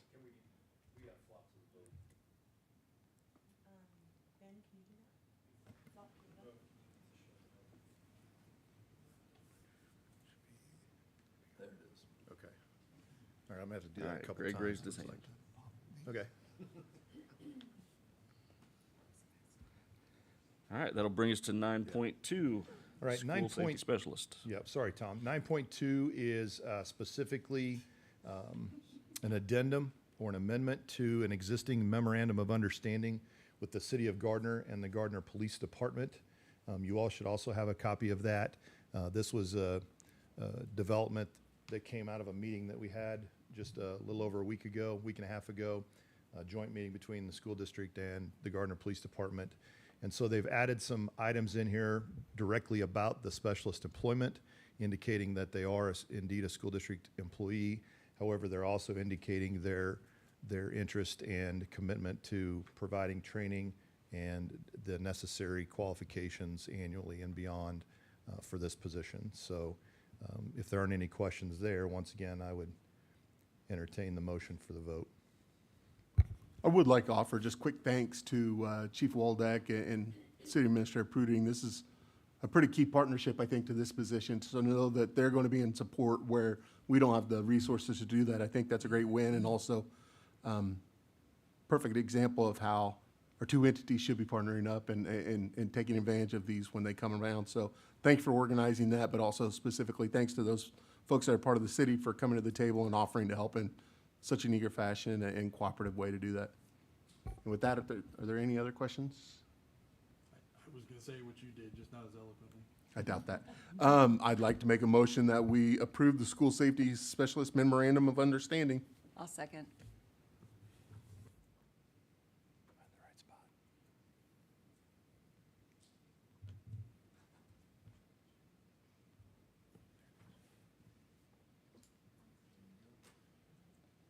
All right, thank you. 9.3, school safety specialist firearm. Yes, last but not least, I do have a couple pieces of information that I'd like to share with you regarding this particular item and motion. You know, when we look at the purpose of this position, and I told you we began really looking at this pretty seriously last fall, but I will tell you that in my career here, it's been over 15 years that I've had an idea, or whatever you would like to call it, a vision for this particular position. But you can see some very important things that this position will be expected to do as it regards to monitoring our building, including its access, continuing to improve our mitigation of risk, supporting our building administration, our district administration, being a first responder to emergencies even before the folks from 911 could arrive. And then equally important is to be a liaison with the SRO, other members of our local law enforcement, and of course, this school board and this school administration. Qualifications, these are from the job description that you've already approved. I'm glad to say that we have easily surpassed these expectations. So the proposal tonight for you to consider is to allow our safety specialists to carry a firearm while on duty. We know that there's going to be limited access to the weapon to this individual, and while on location and during their hours of employment. But we believe this adds a very necessary layered response to any potential school emergency. Also outlined in both the MOU that you just approved and that job description is the continued training and oversight, the physical aspects that are required, as well as psychological as needed, incident reporting, and our coordination with local law enforcement. Those are all steadfast parts of this new assignment. From the legal and policy standpoint, one of the things that we talked at length a little bit last year a few times was, what will this do to our liability insurance coverage? Will we be supported by this? How does it look financially? And we're pleased to say that, of course, we've been able to make that happen with very little to no impact on the coverage. Probably most importantly, for the reason this motion is before you right now, is number 2, and that's to stay in compliance with state law, the Gardner Police Department practices, and then specifically your own District 231 board policy. 2 items I want to call your attention to. There's a policy in your document, lettered KGD, and then also within our classified employee handbook, it's almost word for word, but it's section 5.9 for them. This is the one that says specifically that the only people that are allowed to carry a firearm on our campus legally are those members of law enforcement. And since the school safety specialist is no longer a member of law enforcement, we believe that your vote is necessary tonight in order to be able to update that policy. Keeping in mind, lastly here, number 3, that you maintain the oversight, and of course you can revoke any and all of this authorization at any time. I want to point out a couple of things that I think are very important to all of us. One of them is the tremendous support we've received from our Gardner Police Department and the City of Gardner at this point. I'd like to just make a quick introduction with no expectation for him to speak, but Deputy Chief Herron is here tonight from the Gardner Police Department to be able to just affirm their position with us. And then also our school safety colleagues in the area. I'll specifically mention Olathe. They were a tremendous resource for us over the last 10 months as we began to develop what we wanted to do and determined that we really felt comfortable with their model. And a big reason we felt comfortable is because they had tried some other things and did not feel that it was successful for them. We wanted to go this route. They decided that that was the best route for them.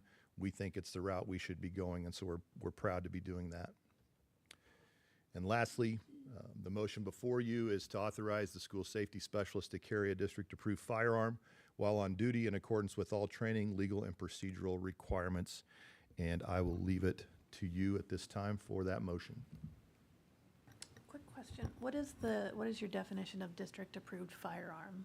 How is that chosen or selected? We pretty much went with the guidance of Gardner Police Department, talking with Chief Waldeck, what that would look like. I would say in So all it'd be of these consistent sorts with- of considerations, we have recognized that we are educators, they are the professionals. And so whenever we see language like that, we're essentially saying like this, a district-approved firearm, we are going to defer to the Gardner Police Department to make that actual definition. Also, when it comes to fitness of carrying and annual recertifications and all of this, we're going to defer to them. That's part of what that MOU is putting in place. Katie, were you asking about exactly what is the type of weapon that we're? No, I assume it's probably a handgun. It is. Yeah. Yes, 9mm handgun. I'll make a motion to authorize the GEHS school safety specialist to carry a district-approved firearm while on duty in accordance with all training, legal, and procedural requirements. I'll second.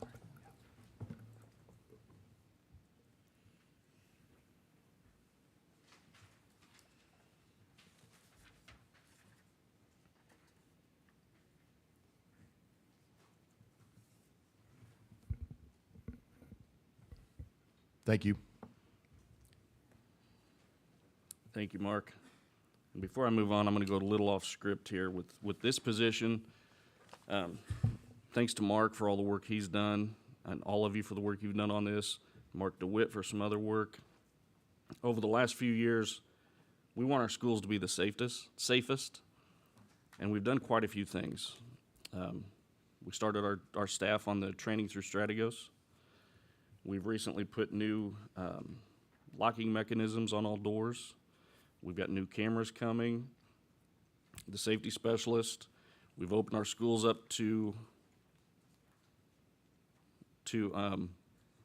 Gardner PD and the sheriff's office to come in and learn the schools and train in them. And I'm sure I'm missing some other items.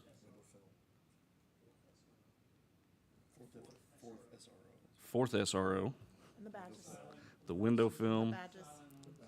The new badges for the teachers. We can go on and on. We want the safest schools, but you guys have put in a lot of work, and we're getting there, so thank you.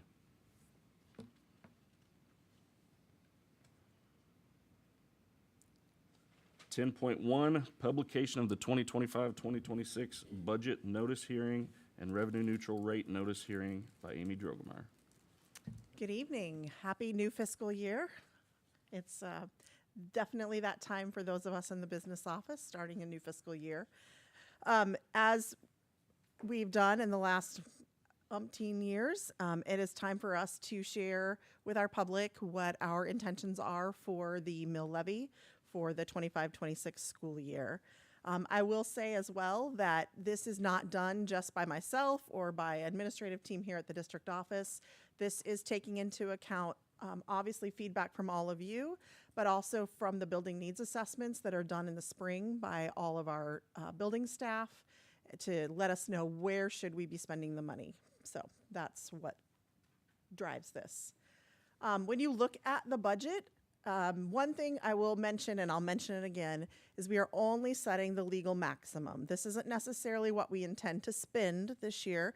This is giving us the authority that should the situation arise where we needed to spend that money, say capital outlay, something terrible happens to one of our buildings and we need to spend a lot of money to repair something. It's setting those types of limits for us so that we don't have to come back in front of you and ask for an authorization to basically up our credit limit. So I also wanted to remind everyone what those local levied funds do and how they are used by the school district. So the two largest ones are the general fund and the supplemental general, or the LOB. And those are used for operating salaries, benefits, supplies, all of the things that happen on a day-to-day basis in the district.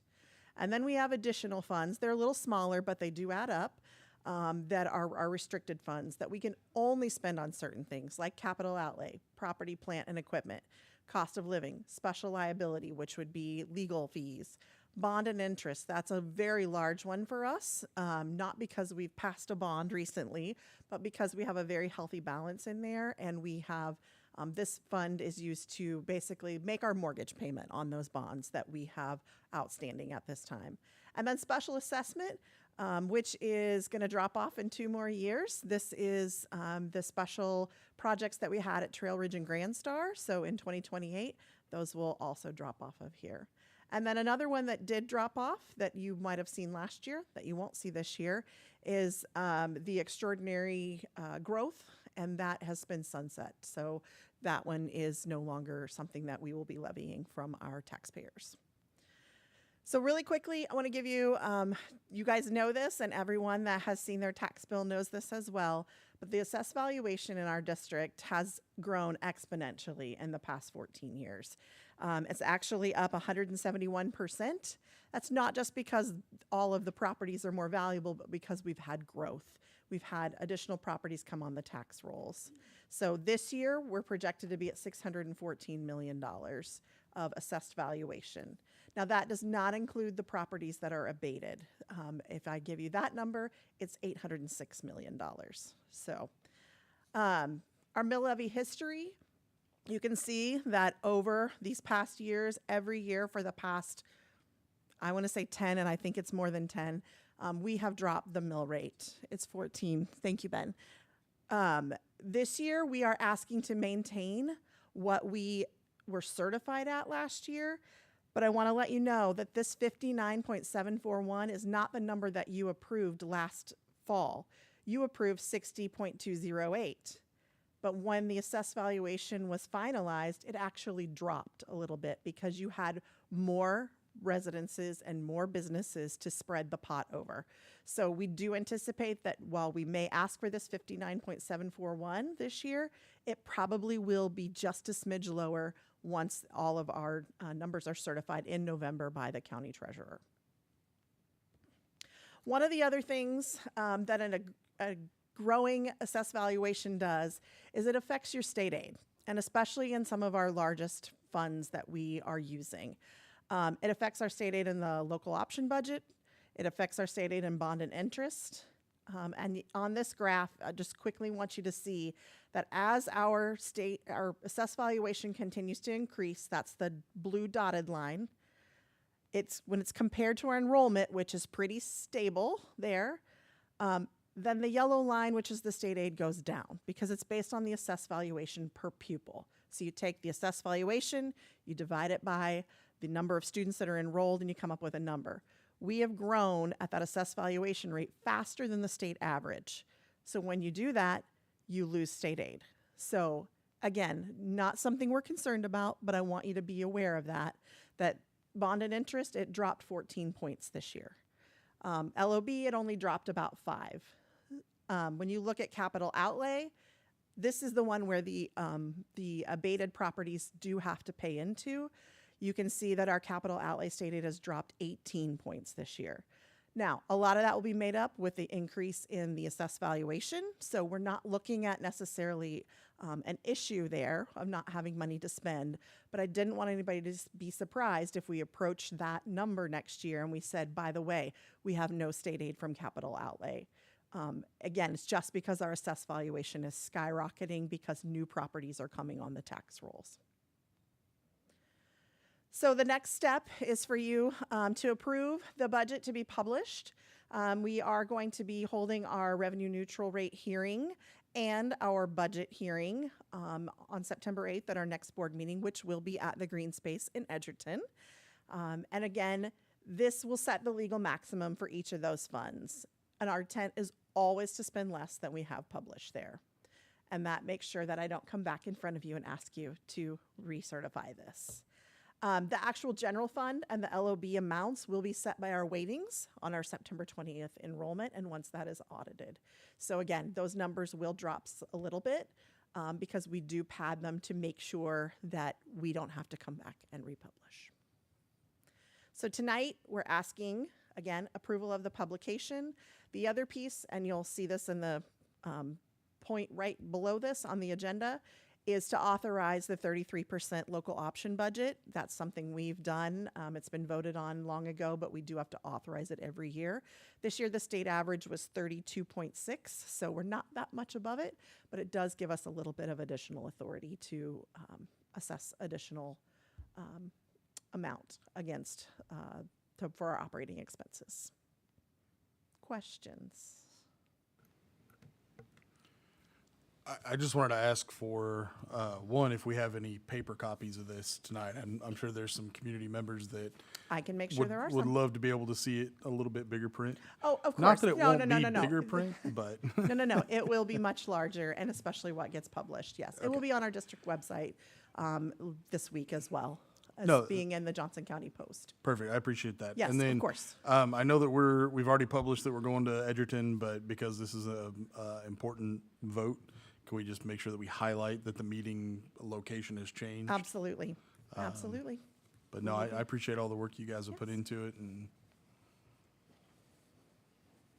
make a motion to approve if we're there. Approve publication, that's what we. For 10.1, approve the publication in the Johnson County Post. Do you need that read word for word? Probably. Then I won't make the motion. Motion for the approval for publication of the 2025-2026 budget notice hearing and revenue neutral rate tax rate notification hearing in the Johnson County Post on Tuesday, August 19th, 2025. Sorry, Deb, I think I hit the wrong thing. I think I've got it. I think I closed it on accident.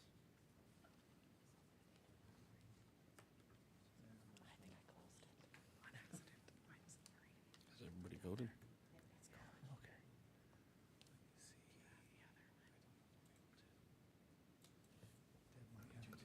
For being diligent, this is not very diligent. I'm just saying. They picked a really bad name. You're gonna have to log in, Yeah, because we're logged in as the wrong one, so you have to log in as yourself. You're okay. It's not that, so go back, just go to diligent. And I then, need you to sign in this year. There you are. then it should. Go over here to those little lines.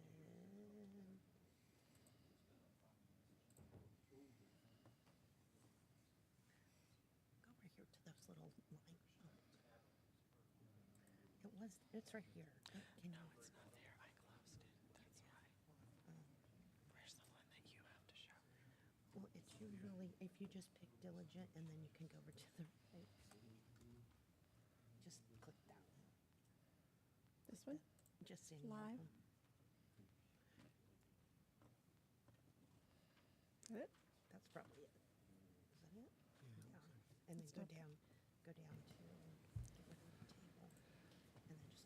10.2, annual resolution to adopt local option budget percentage. Sorry, I clicked it. It didn't go anywhere.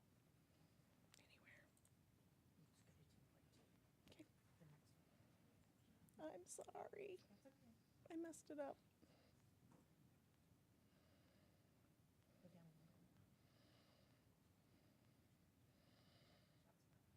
Okay, that motion passed.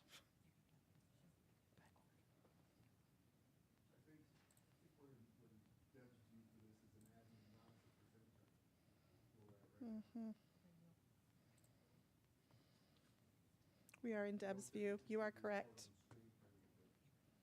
What view do I need to be in? Okay, so now we're asking you to please approve the 33% local option budget for this year. You're not in you. You're not in you. You're not in you. There's you. And this is on my view? I don't know why. I'm sorry. I don't know. We're gonna stay. Okay. We're just gonna stay in my view. Okay. Okay. Did anybody Did anyone make the motion? Not yet. Okay.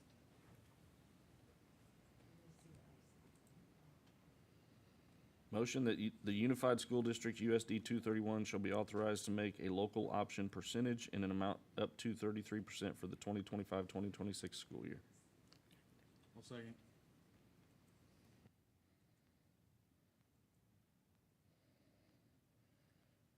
I didn't. Okay, thank you for dealing with my.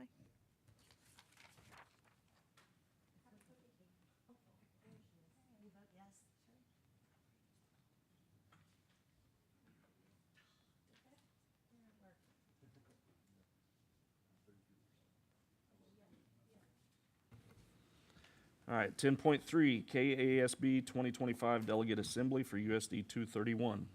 All right, once again, we are going to be representing USA 231 at the KASB conference in November, and we have a few members going, and so we need to pick from one of those to be the delegate and the backup, reserve, not sure what we call them, second. So, yep. I would nominate Heath Freeman to be the voting delegate for the convention. I would second that. You don't get a choice. Well, we need an alternate before I. I would also make a motion that Tom be the alternate delegate. Second. All right, so the motion to approve Board Member Heath Freeman as the USD 231 KSB delegate who is entitled to one vote at the delegate assembly. The voting delegate will be submitted by the board clerk no later than November 1st, 2025. The assembly will be both in person and virtual on Saturday, November 15th, 2025 at 8:30 a.m. during the KSB annual convention held in Wichita, Kansas. If the delegate is unable to fulfill their duties, Board Member Tom Redden will be the alternate delegate.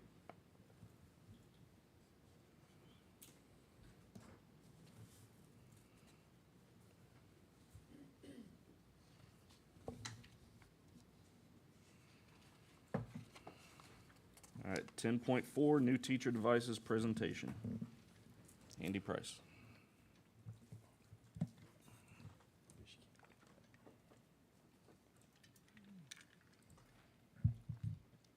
Sorry, I need to pull this up.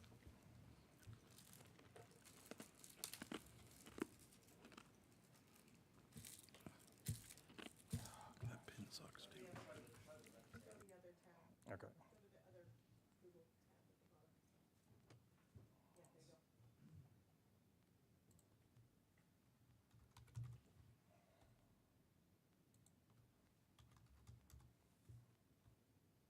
Sorry, I did what I always get on to other people about not doing and didn't share this ahead of time. Okay, my name is Andy Price, Director of Technology, and I'm here to present to you a plan for classroom technology integration. We do have quite a group that have waited around this whole time that are part of our focus group. Here, I think we have 8 people from our focus group, 4 of them being classroom teachers, and 2 of them actually piloted this. So we'll go through these items real quick and have an opportunity to ask some questions and might even be able to get some answers from some of the teachers that were using this technology. So we've talked a lot tonight about delivering curriculum, or excuse me, about curriculum, and now we have the opportunity to talk about the tools that are going to help deliver that curriculum. And the teachers need some tools that can do better than what they have now. We're a little outdated, and there's some new technology that can help deliver curriculum better in the classrooms. So as you can see there, this is something that the district has been working on since about December of '23. A focus group was formed and have had several meetings and trying to figure out what to do to upgrade our computers in our classrooms, primarily is what we're talking about today. Currently, our classrooms all have Windows desktops that were bought between 2012 and 2014. It's really pretty amazing that they're still going strong in 2025. They were bought with Windows 7 about halfway through. We upgraded them with new hard drives and upgraded them to Windows 10. They have reached a point where they can't be upgraded. Windows 10 is almost end of life, so we have to do something technology-wise. And then also we have a lot of teachers that are ready for some new technology to help them deliver the curriculum like we talked about. So the focus group started with, what's the must-haves, what would be the nice-to-have, and what would be the pie in the sky was where the first initial meeting started, and started to take away some insights there. And one of the biggest things was teacher mobility and interactivity. So from our tech director, for me as a tech director and our tech department, we get this all the time. I've gotten several of them this week, and it blows my mind that they think we have time for that this week, but we have several of these requests where, hey, it would really be better if I had my teacher desk on this side of the classroom instead of this side of the classroom. The problem is that right now they're tethered to audio video drops, and it's really difficult and expensive to just move those on a whim. So we tell them, look, you have to stay close to where your audio video drops are. So that's something that they would really like to be able to do, is to be able to put their teacher desk wherever they need to in the classroom to help them see the students better, interact with the students better, and also to be able to teach from anywhere in the classroom, not be tethered to a desk or tethered to the front of the room or anything like that, and also to provide some interactivity. So those were the things that were emphasized here. And then one of the notes that I took is impact on student success. As we were going through this, and we hear Dr. Huff say this quite often, is we need to be making decisions that impact student success. So we had that in mind also as we were going through and trying to figure out what would be the best bet here. So where we narrowed it down, I'm going to try to get this on full screen. Where's that at? Oh, this is not going to be that easy. Hold on. There we go. Okay, so we narrowed it down to 3 different options. The first option that you see there is, and I've got some visual aids, is an Apple TV. So an Apple TV, there you go. Let my Price is Right assistant here help me out. Apple TV is the reason I wanted to have the visual aid of this is because sometimes when you say Apple TV, people that don't know think, oh, you're actually talking about a big, large TV. Really small box that will fit on the existing projectors or existing monitors that they have, and HDMI into it. Then with that Apple TV, they'll have an Apple Mini. Start with that first, and that'll replace their desktop. So the Apple Mini is actually a really small desktop that we can mount onto a monitor, VESA mount onto the monitor. So they'll get a much larger monitor than they have today, and they'll get a full desktop. That desktop can connect to our network wirelessly, and it can screen share to the Apple Mini wirelessly. Audio and video work really well with it, so that gives the teacher now the ability, hey, I want my desk on a different place in the room. I've got a new room this year, and this would fit my teaching style better. That's all they have to move, so they can move it anywhere that they are close to electrical power, and they won't have wires to connect to the network or connect to the audio video to their projector.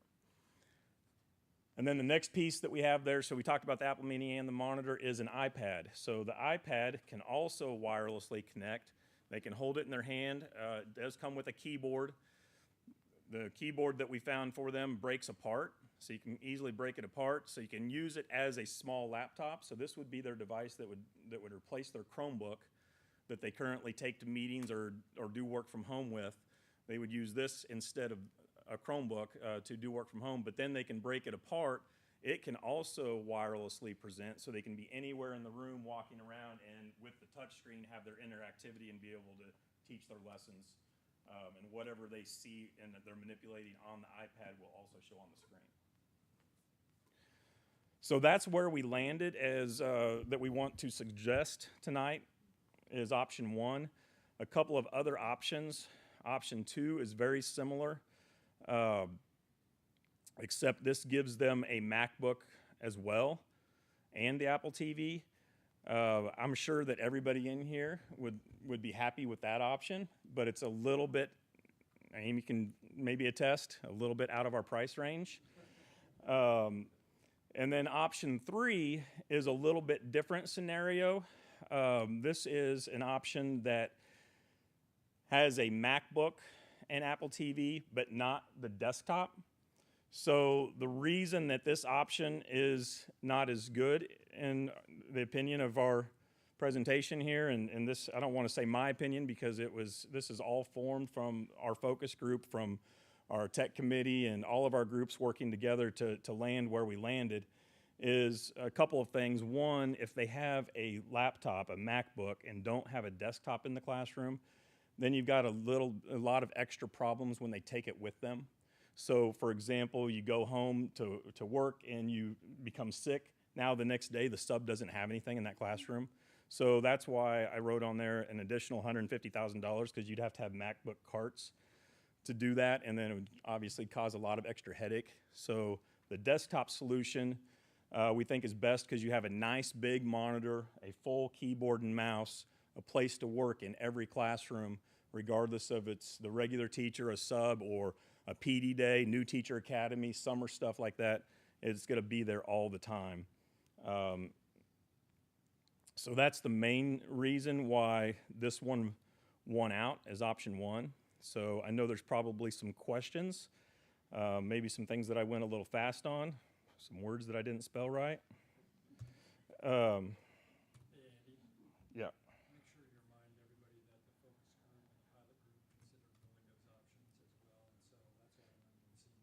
Right, and thank you, Jody. I'm going to bring up this spreadsheet. I know that it was linked, so you could have already looked at it, but this was a spreadsheet that Jim put together that worked really hard on all the different options, and it's cool because you can actually, you can't do it here because I've just got it on view, but when you have full rights, you can click the different checks and see how it changes the price.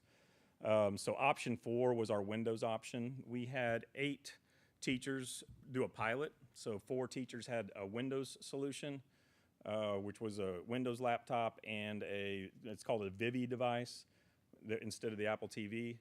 And then we had 4 teachers that had an Apple solution. And then after about 3 weeks, we switched. So all 8 teachers got to see both. And then those 8 teachers came back to us and told us what they reported on. And the Windows was, some of them I think even said, I stopped using it after 3 days because it was just too hard to get things to work right and to sync right. And I know that training is an issue to consider, making sure that our teachers know how to use this. When I've presented that or brought that up, they've all said, oh, there's so many people that already know how to do this. It's very intuitive. A lot of people are used to the Apple stuff. And so that's another reason why the Apple stuff won out over the Windows stuff. It was actually less expensive and can do more, does it better, and it's easier for our teachers to use. But you can kind of see there the breakdown of the different devices and then where we landed for options 1, 2, and 3. I didn't even put option 4 on here on the main sheet because it was eliminated so quickly. And then this also shows the price per classroom. We multiplied it by 550 classrooms. And then we added a little contingency just in case tariffs or prices change before we get everything taken care of. And then we also added iPads for administrators. So this total amount that we're asking for in the action item for $740,000 and a little bit more would include 550 classrooms with everything that's checked for option 1. It would also include iPads for our principals, our administrators, so that they can be able to do evaluations, and also so they would have the ability to screen share to anything that has an Apple TV also. So we can put those Apple TVs, they're $119, so we can put those in shared areas where there's a projector, conference rooms, and things like that. And now the teachers or the principals can just walk in and share their screen, so it makes it a lot easier for them to instruct instead of having to try to find a computer, plug an HDMI in, and the whole 9 yards. And then this also includes, I thought I had it on here, I might not have it on this sheet, but it also includes 10 MacBooks so that we could have those for our trainers, our technology integration specialists, our sysops, the people that are going to go help people in classrooms so they can take it with them and be able to train with them. And it's going to be the same operating system and the same look as the desktops, but it would be mobile for those folks. Yeah, and so Apple, another advantage of Apple, and not all of this stuff on the $740,000 is Apple. You can see on the quotes, the one that's Apple, what was it, 500 and something, I think was Apple.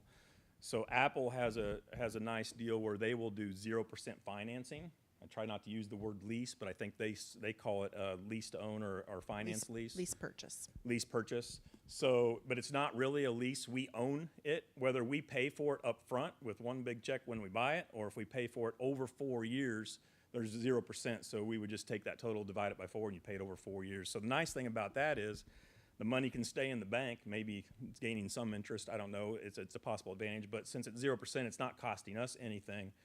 And then the other thing is it really helps us with Amy and I's goal to try to have a budget and a cycle and be able to predict what you're going to spend year to year, because instead of spending it all at once, we're spending it over a 4-year period, and you know exactly what you're going to spend over those 4 years. Now, the other items like the monitor that's not Apple and what was it, the keyboard case, the keyboard that attaches, we would purchase outright, but the Apple stuff we can finance.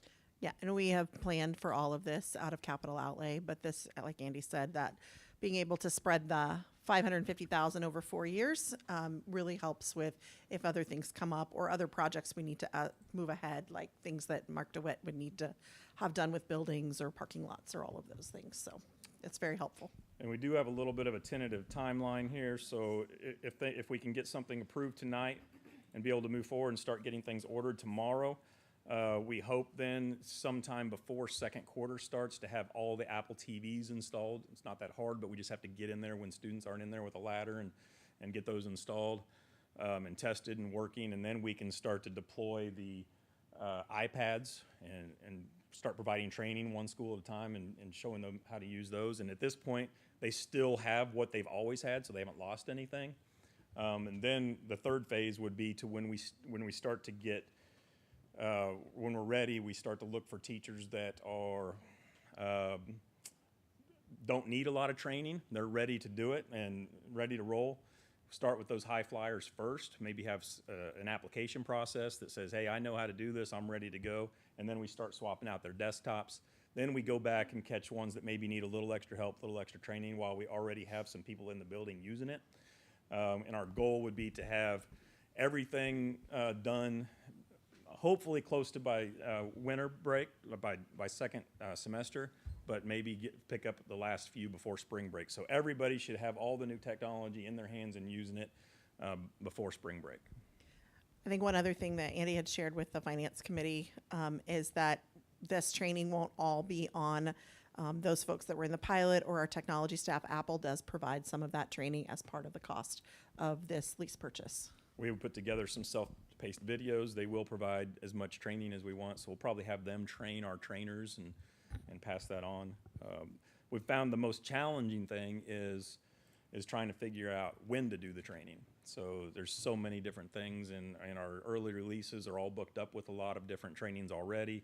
But we know we can do some after schools. We can do some one-on-ones, some small groups. We can go see a few teachers on their plan period. Once we start to get this in the hands of some of these high flyers that have already been using it, they can help their colleagues out as well. I know that they have a lot of really good input. If you guys have some questions, it'd be good to hear what they say too. Andy, I had one quick question. Earlier you said the price is right. Was that intentional, or was that just a happy accident? No. A little bit of both. Now, I did have one more question, though, in reality. Is there any concern with our teachers going to a Mac environment for classroom instruction while our kids will still be on a Chromebook environment and a window-based platform? I don't know if any teachers could answer that. I don't see any concern with that, because what I always say is we're probably close to 98, 99% of everything being web-based. Okay. So you're in Chrome browser, regardless of what device you're on, which is another reason why I think the integration of this and the training of this will be very easy. Okay. And a lot of people ask this too, does that mean we're going to Apple for students? Right now, we're 100% focused on our teacher technology and helping them better deliver and better teach and have the tools they need to help the students. I still think Chromebooks are a really good device for our one-to-one, 5th grade through 12th grade. They do the job. They're cost effective. They're easy to manage. Elementary, I would like to have that as a goal of our team, to try to figure out what we're going to do at the elementary level, 4th grade down to 1st grade. And I think they're probably, especially if they start getting them in their hands, that you'll probably hear I think an iPad or set of iPads or stations or, a set of 5 or 10, or maybe a group where all of kindergarten or all of first grade can share. I think iPads could be a very good tool for students as well moving forward. But today we're just focused on our teaching tools. So my question, I guess maybe the teachers back there can help me feel more comfortable with it. Are any of you elementary? Okay. So the elementary teachers that I specifically spoke to, they actually preferred option 3, and their reasoning behind it is, believe, to sum up their words, whenever they're in the building, they don't have time for plan time, really. So they end up doing a lot of their stuff at home. They do some of the plan stuff. They do quite a bit at home, unfortunately. So because of that, they kind of preferred the MacBook option because it's more computer. The iPad is great. I have a really nice iPad with a keyboard, but it still is nothing like a MacBook or a laptop. It did seem like secondary did prefer the option 1. They seem to have a lot more plan time than elementary, and they get to use their plan time more. So I guess that's my question for you guys. Is it better to do option 1 for secondary and option 3 for elementary? Any preferences? Yes, so I actually put the iPad and our Chromebooks up as far as screen goes. And I see what you're saying as far as maybe if you're used to having a laptop at home, but honestly, I think even our veteran teachers, they're really excited about this being passed. Because I do think in the elementary setting, it gives our kids a lot more interactivity, as he said. I think as far as the comparison, the screen is literally it's less than an inch difference. And I think the touch screen on the iPad actually does make it a little bit more, I guess, user friendly. They did the keyboard. I think we were when we met on our focus group, we were it has to have a keyboard if you're taking away, And does it have a trackpad? It has a trackpad too, right? That was another thing is if you want to use your hand on it, you don't have to use the screen. You can use a trackpad too. So the keyboard would have a trackpad and a full keyboard. But I also think then, because when we talked to kind of some of our veteran teachers and in our focus group, it was a concern of getting rid of our big desktops. Now, I get it because I take work home all the time, but I also think the work that I do, or if I'm I need to have a big screen, I think taking away this would really stink. Yes, I agree. That's ultimately taking away the monitor was a bigger deal and would impact us more. I need a big screen on my desk. It just needs to be there, but we could always go with option 2. So I guess when I talked to Andy, kind of the stuff that I talked to him about was option 3. I would still want the monitor. I would still want, option 3, to have the monitor so that the MacBook could be plugged in, and that way the monitor wouldn't be lost. It would just be the difference of an iPad Mini versus a MacBook. The other thing that the elementary teachers brought up was there's kind of a movement of getting rid of their desks. They're kind of trying to go to. I'm only married to a teacher. I don't know all the words, but they're trying to go to a more open classroom where they're probably flex seating, but it's. I guess they're more using their little rainbow shaped desk to try to have the one-on-ones. So they're spending more time there than they are at their actual physical desk, which is again kind of one of the reasons that the few elementary I spoke to kind of preferred the option 3. Again, with the monitor, that way they could still do what they needed to at home, or at work. Yeah, and when we did have the iPad and we were able to move around, I was at my desk less, even just in the morning when the kids were coming through. It was nice if a kid was like, oh, the date's wrong on your, on the welcome. And so I could grab the iPad or even have the child grab the iPad and fix it real quick on Canva without me having to leave in the morning, the hallway, and I was able to still greet the students. And so I do see that point. I would have to, for me, I would always want a desk. I don't.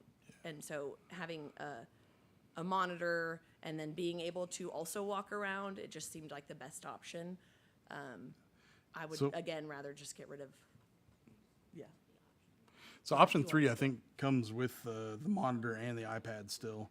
I'm fine with whatever. I just want, this is such a long time coming. I think I talked about this with Andy when we got the Chromebooks initially. I was a little concerned about giving our teachers tiny little Chromebooks to work off of. So ultimately, I'll leave it up to you guys. If you're comfortable with it and you want to be the spokespeople for elementary, I would support whatever. That was my only concern. One of the things I did ask them when they came in, because they were so excited about it, and they were like, "Can we order this right now and have it for school to start?" And one of the questions I said was, "Is this just you, or did you share? Did you do what you needed to, and did you share with the other teachers in your classroom?" And you guys did, right? Other people probably came in. And I went and talked to like even the specialists, and we've got like, I mean, for our school we have RISE, and so inputting data and IR, and I talked to them all, and they were really excited. They weren't at first when they heard that they weren't getting a laptop, but then I told them about the keyboard and the trackpad, and they were like, as long as we have something to type on where we're not having to use our finger, they were excited about it. Now they haven't tested it out, but they do most of their data. Like, I mean, they get to do a lot of it, in the classroom. But Right. They seemed excited. And how did everybody feel about the iPad instead of a Chromebook? Loved it. Loved it. Even the clarity is just. It's not as big, but just the clarity itself and just how easy it is to use. I mean, 12 seconds to wait for something to load is a lot when you're doing data. So, like, I just feel like it. I despise Apple, but I love my Apple iPad. I will admit that. Yes. Can't figure out the MacBook or the phone to save my life. So but I like my yes. iPad. Yeah, maybe it'll be easier that there is an iPad. I do want to say I really appreciate all the work that you guys put in. Being on the tech committee, I got to see all of the different discussions that happened and all the different options that you guys went through. Like I said, that was my only hiccup is you guys have been waiting for this long enough that I just want to make sure that we get you. I mean, it's a matter of a couple $100 per teacher. I want to make sure that we're getting you guys what fits you best, even if that means that secondary gets something different than elementary, if that's what's going to fit them better. So that was my only thing I wanted to make sure. I'm very happy that we're going to be able to give you guys something better. I definitely see what you're saying. I guess my question, like when we're saying, would the Apple TV and the monitor work without the MacBook, or it has to be plugged Yeah, in? my concern about option 3 is a little more of a technical and logistics of, it's just going to be so difficult to, when it's not there in the room, it'll always be there in the room. So when there's a sub, when there's PD, I think we're all concerned about training and the ability to learn something new. With the laptop, you have to be able to set it there and plug in the right cords and get everything to work right. And we wanted something where you just walk into the room and it's ready to use. And as you probably know, with MacBook versus Chromebook, I'm constantly going to the corner to like exit something, and I'm like, oh wait, it's not there, it's on the right side. So just even those simple changes, like differences, I think. And then teachers can take their iPad home if they want to use it or they need something to use, and then they still be set up if for some reason they have to. And the iPad compared to the MacBook is about 2 inches smaller. And I know that it's not a full computer, but like I said, almost everything we do in education is Chrome browser. So you launch Chrome browser, you really are a full computer, just 2 inches smaller and more. It's lighter, more mobile, easier to maneuver and do things with. And you got the touch screen, which you don't have on a MacBook. And I think having the monitor too will be like having the monitor in the classroom, or like the desktop that stays, will be very comfortable for most teachers when you do roll it out. Like it was like peace of mind. Like, okay, well I have my desktop, right? Like that's not gonna change. So just having this set with that. Because I will say when we did the pilot and we just had the MacBook, it was sometimes like I wanted to kind of go to but I was trying really hard to only use the MacBook. But I'm like, wait, I want to do my grades on here because it's way bigger. So I think the other thing too, Greg, it's not just $200 because you're gonna have to have spares in every building and manage that. So there's gonna be some cost there, both with management and just the hecticness of subs showing up and having to get those checked out, show them how to use them and everything. So you're gonna have a lot of additional computers. And then also, you think about these desktops that we have today, they lasted 12 years, which is a little bit crazy, honestly. The folks that picked those out did a good job. And I think Patrick looked it up, and we spent about $1,400 per classroom 12 to 14 years ago. So everything goes up in price. But technology is one of those things where it's getting better and better. So we're actually getting more for our money now than we were then. But the ability, the longevity. So laptops that are going home every day, they're going to break more often. They're not going to last as long. You're probably only going to get 3 or 4 years out of them. These are going to get at least 5, 6 years out of them. So I really just am very confident that option 3 is going to give us the most bang for our buck all the way around. Option 1. I mean, I agree with you. Option 3 sounds great. You got me. The last thing I'll say, since you brought it up, is I would love to have that conversation in our committee sooner rather than later about elementary. We're getting to the point where we probably need to either buy new or look at it, especially after reading the Anxious Generation. I think there's definitely a good, healthy conversation that needs to happen around our one-to-one at the elementary level. I've been saying that for a while. I agree 100%. And this was like our next hurdle. Once we get past this hurdle, that's really the last place in our technology plan where we don't have a really solid cycle, because we need the help of our ed services and our teachers and our curriculum people. What is the right thing to do? Because what we have at the elementary level is basically because it was driven by COVID. When COVID hit, everybody needed a Chromebook right away, and we haven't really changed from that or had a plan or a cycle. And so that's very important to me too, to address that this year. Sounds good. Well, if nobody else has any questions or concerns, I'll make a motion for option 1. I'll second.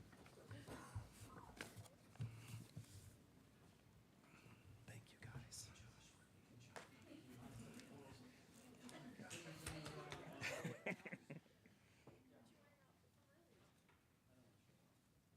Sorry, I didn't get this over to the other thing, did I?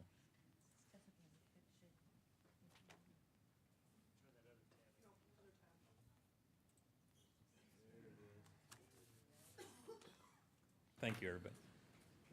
Thank you. 10.5, executive session for land and property acquisition.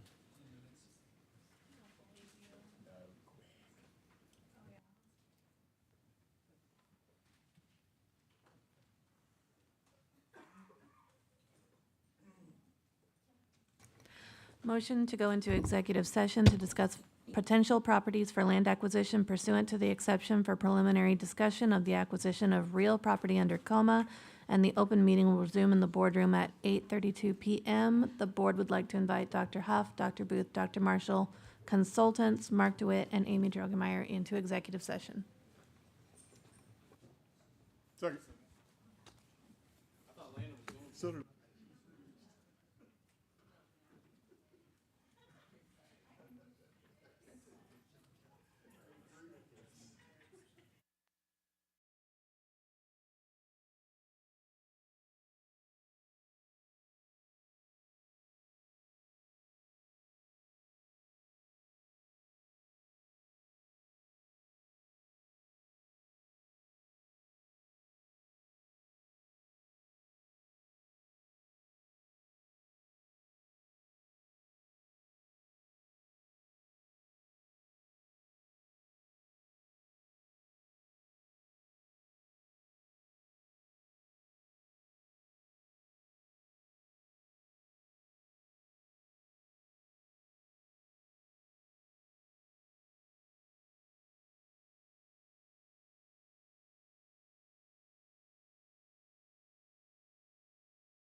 Back in session and on to 10.6, executive session for personnel.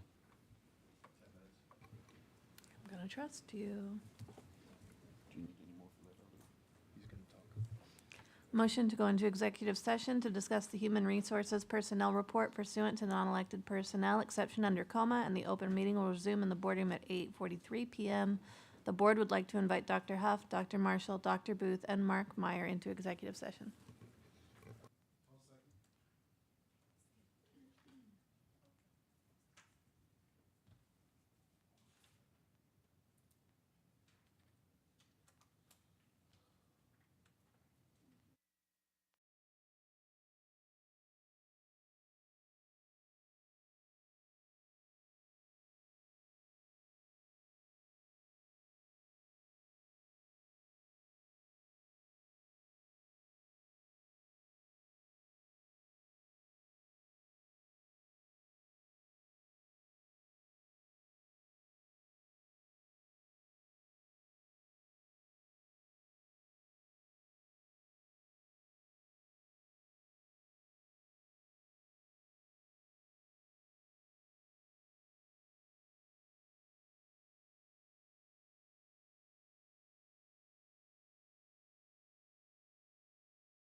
Back in session and on to 10.7, action on personnel. I'd like to make a motion to approve the personnel items as presented. I'll second. Who's me? Great.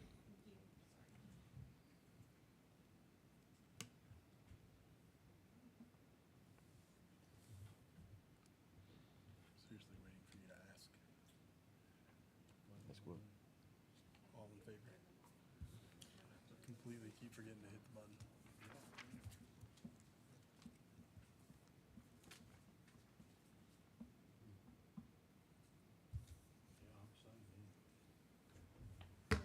At the top right.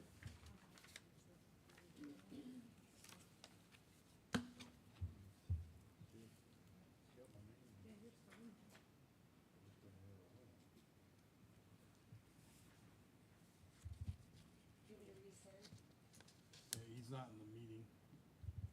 It kicked him out. He already adjourned. Yes.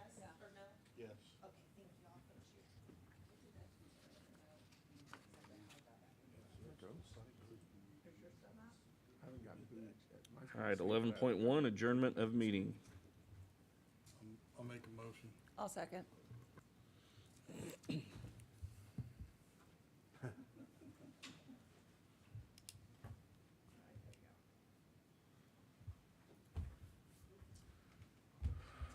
Jeff said no, he wants to stay here all night.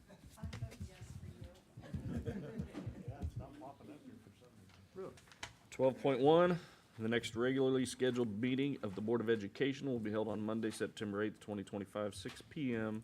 at the Green Space in Edgerton, Kansas.